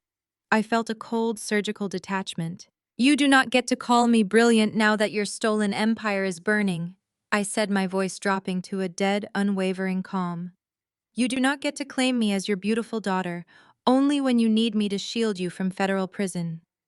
You made your choice decades ago, Mom. You chose the illusion. Now you get to live with the reality." I reached into my sleek clutch purse. My fingers bypassed my phone and found the heavy cardstock invoice my father had shoved into my chest earlier that evening. I pulled out the bill for the $4,500 floral arrangements. I held the thick paper out over the edge of the stage, right above my mother's reaching hands. I let it slip from between my fingers. The invoice fluttered gently through the chilled air of the ballroom, drifting down until it landed squarely at her knees, resting against the ruined silk of her gown. I think you are going to need this more than me, I told her, holding her terrified gaze. You should probably start liquidating your diamond necklaces tonight. Federal defense attorneys require massive retainers paid entirely upfront. A sharp, hysterical shriek erupted from the VIP table, pulling my attention away from my mother. Chloe had been backed into a corner by a female agent from the Securities and Exchange Commission. The agent was calmly reciting a list of shell companies and offshore routing numbers, asking Chloe to confirm her status as the primary registrant of the Luxury Haircare Limited Liability Company. The beloved golden child, the supposed visionary entrepreneur who had spent her entire life stepping on my neck to get ahead, completely lost her mind. The sheer terror of facing federal money laundering charges stripped away every single ounce of her family loyalty. She shoved her chair backward, pointing frantically across the stage at my father, who was currently being patted down for weapons. I had absolutely nothing to do with any of this, Chloe screamed, her voice cracking in pure, unadulterated panic. I did not know the money was stolen. My dad set up all the accounts. My mom told me exactly what documents to sign. They used my name to hide their own cash. I am a victim here. I am completely innocent. Arrest them. Take them. Do not touch me. My father slowly turned his head, looking at Chloe with an expression of profound, soul-crushing shock. He had sacrificed his entire career, his freedom, and his moral compass to fund her lavish lifestyle, and she had thrown him to the federal wolves without a single second of hesitation. She was selling him out to save her own skin, proving once and for all that the Golden Children possessed absolutely zero loyalty to anything other than themselves. On the other side of the stage, the fallout was equally catastrophic. Jamal was being led away by two federal agents. His head was bowed, his shoulders slumped in total defeat. The arrogant executive swagger had been completely erased. As the agents escorted him toward the service elevator to avoid the local news cameras swarming the front entrance, their path took them directly past the heavy velvet curtains where Sarah was still sitting on the floor. Sarah slowly pushed herself up to her feet. Her pale face was streaked with running mascara. The haughty old money heiress looked entirely hollowed out. Jamal stopped walking for a fraction of a second. He looked at his wife, his eyes pleading for some shred of comfort or support. He opened his mouth, whispering her name. Sarah's face twisted into a mask of absolute visceral revulsion. She did not offer him a comforting word. She did not promise to call a lawyer. She reached down and grabbed her left hand. With a violent, aggressive yank, she ripped her massive diamond engagement ring and her platinum wedding band right off her finger. She threw the heavy rings with all her might. The diamonds struck Jamal hard right in the center of his chest before clattering sharply against the marble floor. "You are a completely bankrupt, pathetic fraud," Sarah spat, her voice vibrating with venom and raw hatred. "You destroyed my family. You destroyed my entire legacy. Do not ever look at me again. Do not ever speak my name again. My lawyers will serve you with divorce papers in federal prison." Jamal squeezed his eyes shut, a fresh wave of tears leaking down his face as the agents firmly grabbed his arms and shoved him through the exit doors. He was gone. My father was gone. My sister was desperately trying to negotiate an immunity deal with the agent standing over her, and my mother was still weeping on the floor next to an unpaid floral invoice. The total dismantling of my toxic family was complete. The fraudulent dynasty had been mathematically and legally eradicated. I felt a warm, strong hand rest gently against the center of my lower back. Julian stepped up close beside me. He did not gloat. He did not smile. He simply stood there as my unbreakable anchor, exuding the quiet, terrifying power that had orchestrated this entire reckoning. "Are you ready to go home?" Maya Julian asked softly, his voice a soothing contrast to the absolute chaos echoing around us. I looked at the shattered remains of the people who had tried to break my spirit for 35 years. I felt no lingering anger. I felt no sadness. I just felt incredibly wonderfully light. "Yes," I replied, turning my back on the stage. "I am completely finished here." We walked together down the center aisle of the grand ballroom. The 200 elite guests, the socialites, the politicians, and the executives who had previously ignored my existence immediately parted like the Red Sea. They scrambled out of our way, pulling their chairs back and pressing themselves against the tables to ensure we had a wide, clear path. No one dared to make eye contact with Julian.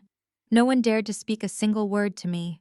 We walked through the room with the unquestioned authority of royalty, leaving a conquered battlefield. We pushed through the heavy brass double doors and entered the grand foyer.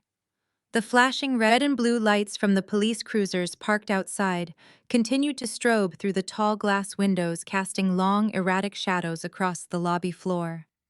The valet staff had already pulled our private Blacktown car up to the front curb, leaving the doors open and waiting for our departure. We walked briskly toward the main exit, ready to leave the country club and the toxic wreckage of my past behind forever. But as we neared the final set of glass doors, a tall, imposing figure stepped out from the shadows of the coat-check corridor. The man moved with deliberate speed, placing himself directly in our path and physically blocking our exit. Julian instantly tensed, shifting his weight forward to shield me, but the man raised both of his hands in a gesture of peace. It was the outgoing chairman of the board. He was my father's former boss, the man who held the highest executive authority in the logistics corporation before Julian's private equity firm had executed the buyout. He was a shrewd, sharp-eyed veteran of the corporate world, and he was looking directly at me with an expression of intense, burning calculation. The outgoing chairman of the board was a tall, formidable man named Harrison. He had spent 40 years building his reputation in the corporate logistics sector, and he possessed the kind of sharp, calculating eyes that missed absolutely nothing. He did not look angry as he stood in front of the glass exit doors blocking our path out of the country club. He did not look intimidated by the flashing police lights reflecting off the marble floor or the chaotic sounds of federal agents securing the building behind us. Harrison looked directly at me. He bypassed Julian entirely. His gaze locked onto my face with an expression of profound, unfiltered respect. He slowly reached out and extended his right hand toward me. "I knew your father was hiding toxic assets in his division," Harrison said, his voice a low, steady gravel that cut through the ambient noise of the lobby. "I suspected the corporate ledgers were being manipulated for months, but I could never break through the firewall he built around the accounting department. I expected Vanguard Holdings to clean house during this buyout. I simply never expected the executioner to be Calvin's own daughter." I looked at his outstretched hand for a brief moment before stepping forward and meeting his grip. My handshake was firm and entirely unwavering. "I am a forensic accountant, Harrison," I replied, maintaining direct eye contact. "I do not deal in family loyalty. I deal in mathematics. And the mathematics dictated that your chief financial officer was a liability who needed to be permanently neutralized." Harrison offered a short, gruff laugh, shaking his head in sheer disbelief. He released my hand and took a step back, crossing his arms over his tailored suit. "The logistics network is currently in a state of absolute freefall," Harrison stated, dropping all pleasantries and shifting directly into business. "The board of directors is completely paralyzed by the spectacle that just occurred in that ballroom. We have thousands of warehouse workers, drivers, and administrative staff who are going to wake up tomorrow morning terrified that their pensions have evaporated and their jobs are gone. Julian has the controlling shares, but Vanguard Holdings needs someone on the inside who understands the intricate operational anatomy of this specific corporation." He paused, letting the weight of the moment settle between us. "I am stepping down as chairman, but I still retain the power to appoint my successor to the board," Harrison continued. "I do not want some generic corporate placeholder. I want the woman who just dismantled a $12 million federal embezzlement ring without breaking a sweat. I want you, Maya. I am offering you a permanent controlling seat on the board of directors. I want you to step in, stabilize the workforce, and help Vanguard completely eradicate the toxic culture your father left behind." Julian stood silently beside me, his presence a warm, immovable pillar of support. He did not speak for me. He did not interject. He knew exactly what I was capable of, and he was simply waiting for me to claim my crown. I looked at Harrison. I thought about the thousands of innocent employees whose futures had been carelessly gambled away to fund my sister's fake luxury lifestyle and my mother's country club memberships. I thought about the power it would take to ensure no one in that company ever suffered under that kind of arrogant, unchecked greed again. "I will take the seat," I said, my voice echoing clearly in the vast lobby. "But I do not just want a seat at the table. I want full operational oversight of the restructuring process. My accounting firm will merge with Vanguard Holdings to handle the internal audits, and I require absolute transparency from the remaining executives. Anyone who tries to hide a single cent from me will be handed over to the federal authorities before lunch." Harrison smiled a genuine, deeply satisfied smile. He nodded once, a gesture of total agreement. "I would expect nothing less," he said. "Welcome to the board, Maya." Harrison stepped aside, clearing our path to the exit. Julian pushed open the heavy glass doors, and we walked out into the cool, humid Atlanta night. The flashing lights of the police cruisers illuminated our path to the waiting black town car. I did not look back at the country club. I did not look back at the shattered illusion of my family. I simply got into the car, took my husband's hand, and rode away to build my own empire. 6 months passed with the rapid, unstoppable force of a hurricane. The federal justice system does not move quickly, but when it possesses a flawless $12 million forensic audit wrapped in a neat bow, it moves with devastating efficiency. The trial was a highly publicized media spectacle, but it was over almost before it began. My father Calvin and my older brother Jamal did not even attempt to fight the charges in court. Faced with thousands of pages of irrefutable digital evidence, they took desperate plea deals. Today, the men who once wore custom tuxedos and bragged about their untouchable business intellect are wearing identical orange jumpsuits. They are currently serving lengthy federal sentences in a penitentiary located hundreds of miles away from the glittering Atlanta skyline they used to claim as their own. Sarah, my brother's old money wife, filed for a highly contested divorce the morning after the retirement gala. But her legal maneuvering could not save her. Because Jamal had secretly used her family's generational trust fund as collateral for his massive corporate deficits, the federal government seized everything. The Hamptons beach house was auctioned off. The domestic bank accounts were frozen permanently. Sarah lost her pristine social standing, her diamond tennis bracelets, and her unearned arrogance. She was forced to move in with distant relatives in the Midwest, entirely erased from the elite circles she once used to terrorize me. My younger sister Chloe learned the harsh reality of the free market the hard way. Without our father constantly funneling stolen pension funds into her accounts, her fraudulent luxury hair care line collapsed overnight. The Securities and Exchange Commission seized her cars, her designer wardrobe, and every single asset registered to her LLC to pay back the defrauded employees. The golden child, the supposed visionary entrepreneur, is now working a minimum wage retail job at a discount outlet mall on the outskirts of the city. She spends her days ringing up cosmetics for the exact same people she used to treat like absolute garbage. And my mother, Valerie.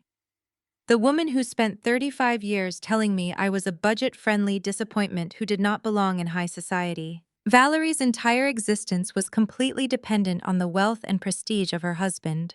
When the federal authorities seized my father's accounts and the country club permanently revoked her membership, her superficial friends abandoned her immediately. Socialites do not associate with the wives of convicted felons. Valerie was forced to move out of her sprawling multi-million-dollar estate. She now lives alone in a cramped, drafty one-bedroom apartment. She spends her days sitting on a cheap sofa surrounded by peeling wallpaper, clutching a counterfeit designer handbag. Her phone never rings. No one invites her to galas anymore. She is completely, utterly invisible. I, on the other hand, have never been more visible in my entire life.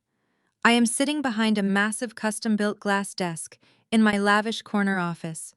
The floor-to-ceiling windows offer a breathtaking panoramic view of the sun-drenched Atlanta skyline.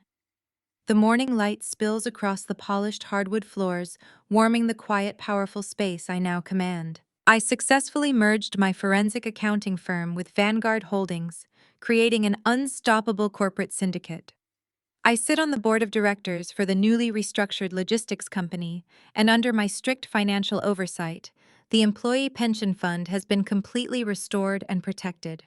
I walk into boardrooms filled with powerful executives, and when I speak, the entire room goes dead silent to listen. Julian walks into my office carrying 2 steaming cups of coffee. He looks just as devastatingly handsome as he did on the night we burned my family's empire to the ground. He sets a cup down on my desk, leaning over to press a soft, lingering kiss to my temple. We built this together brick by brick entirely in the shadows until it was time to step into the light. Looking out over the city, I reflect on the profound life-altering truth I discovered on this journey. For 35 years, I exhausted myself, trying to earn the love and respect of a family that was fundamentally incapable of giving it. I let them shrink me.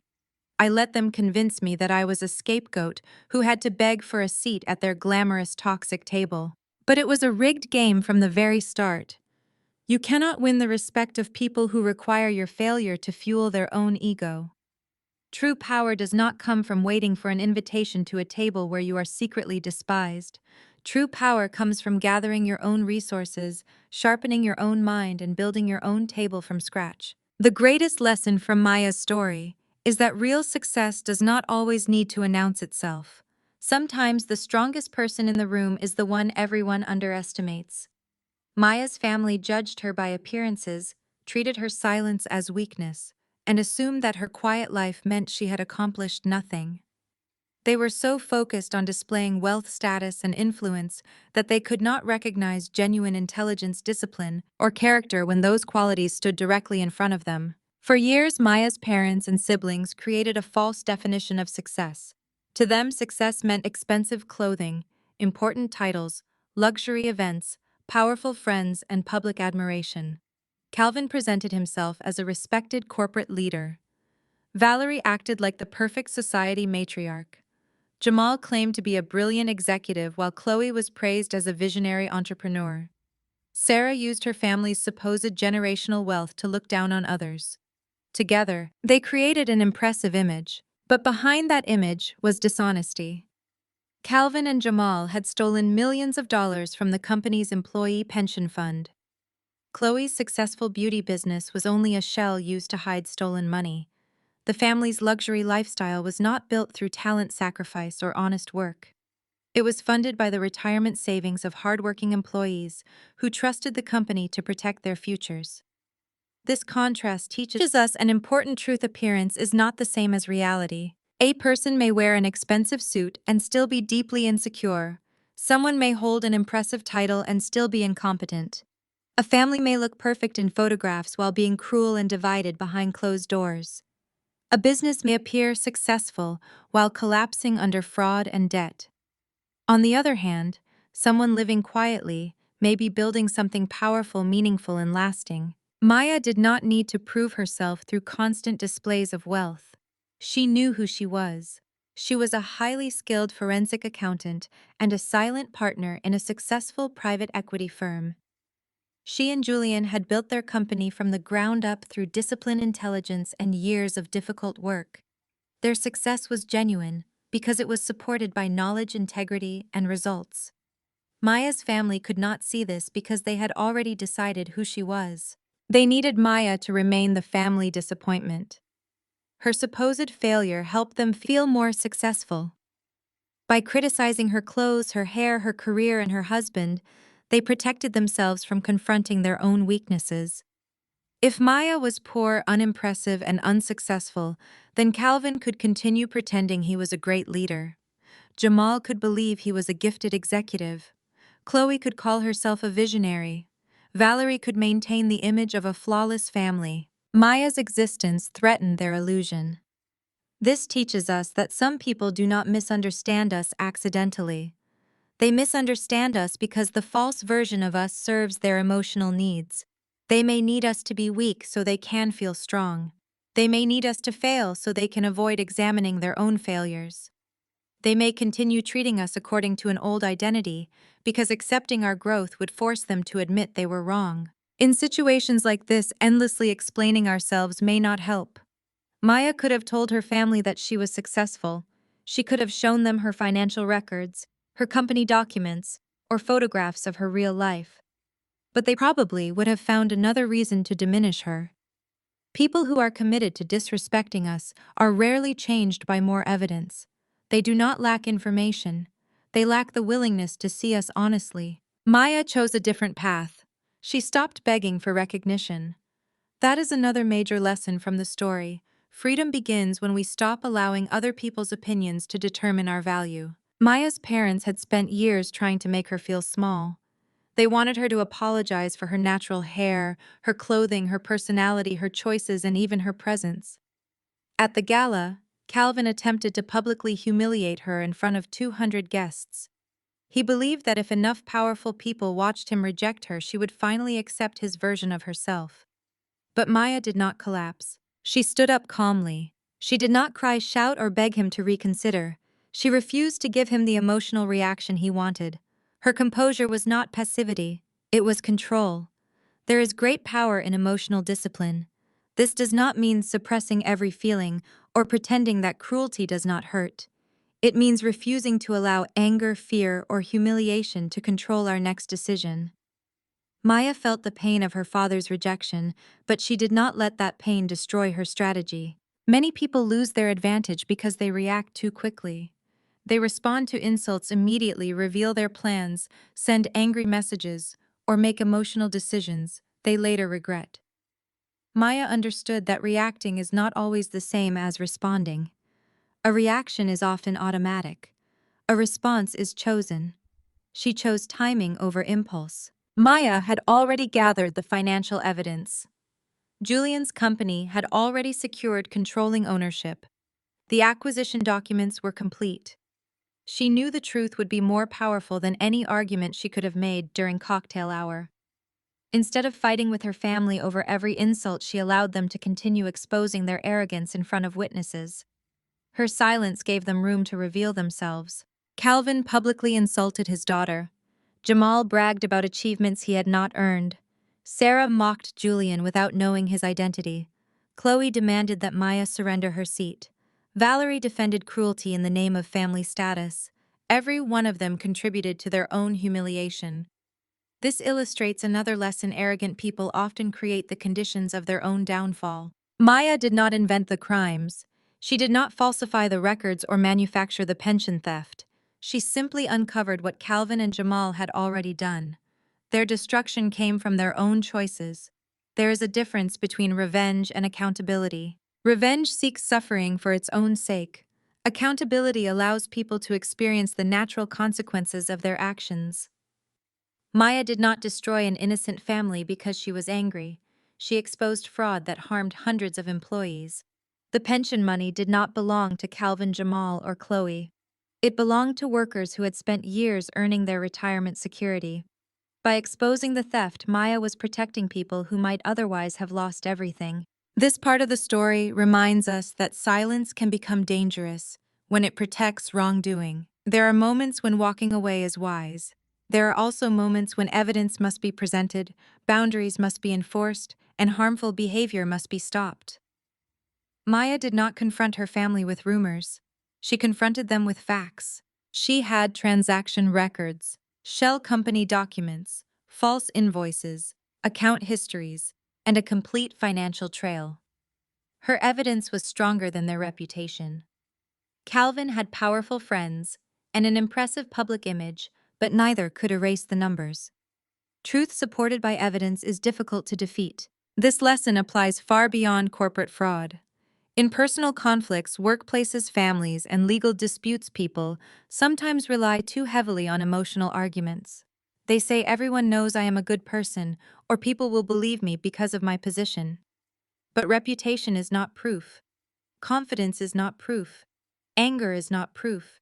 Careful documentation can protect us. Save important messages. Read contracts before signing them. Keep records of financial agreements. Document serious workplace problems. Ask for important instructions in writing. Do not assume that people will remember events fairly when conflict begins. Maya's professional discipline protected not only her career, but also the employees whose money had been stolen. The story also offers a powerful lesson about partnership. Julian supported Maya without taking away her voice. He defended her when her family attacked her, but he did not present himself as her rescuer. Although he had the authority to announce the acquisition and remove Calvin and Jamal from their positions, he publicly acknowledged Maya's contribution, and gave her the microphone. A healthy partner does not need to dominate every situation. A healthy partner recognizes our strength and helps create space for it. Julian knew that Maya was not helpless. He trusted her judgment, respected her expertise, and stood beside her. Their relationship was built on cooperation rather than control. They had created Vanguard Holdings together, combining his skill in acquisitions with her ability in forensic accounting.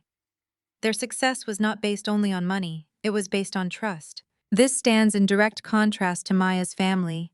Calvin used authority to control, Valerie used shame to control, Chloe used entitlement, Jamal used status, Sarah used class and racial superiority. Each relationship within the family depended on hierarchy. Someone had to be above, and someone else had to be beneath. Maya and Julian built something different. They were powerful together because neither needed the other to become smaller. The story also teaches us that being related to someone does not give that person unlimited permission to disrespect us. Calvin repeatedly used the word family while behaving in ways that were cruel, manipulative, and dishonest. He demanded loyalty, but offered none. He expected Maya to contribute financially to the gala while excluding her from the family table. He threatened to remove her from his will, believing that money would force her into obedience. But family without respect becomes a weapon. Healthy family relationships require care, honesty, accountability, and boundaries. Shared blood does not excuse humiliation. A parent's title does not make every action acceptable. A sibling's needs do not automatically come before our dignity. Love should not require us to tolerate repeated emotional abuse.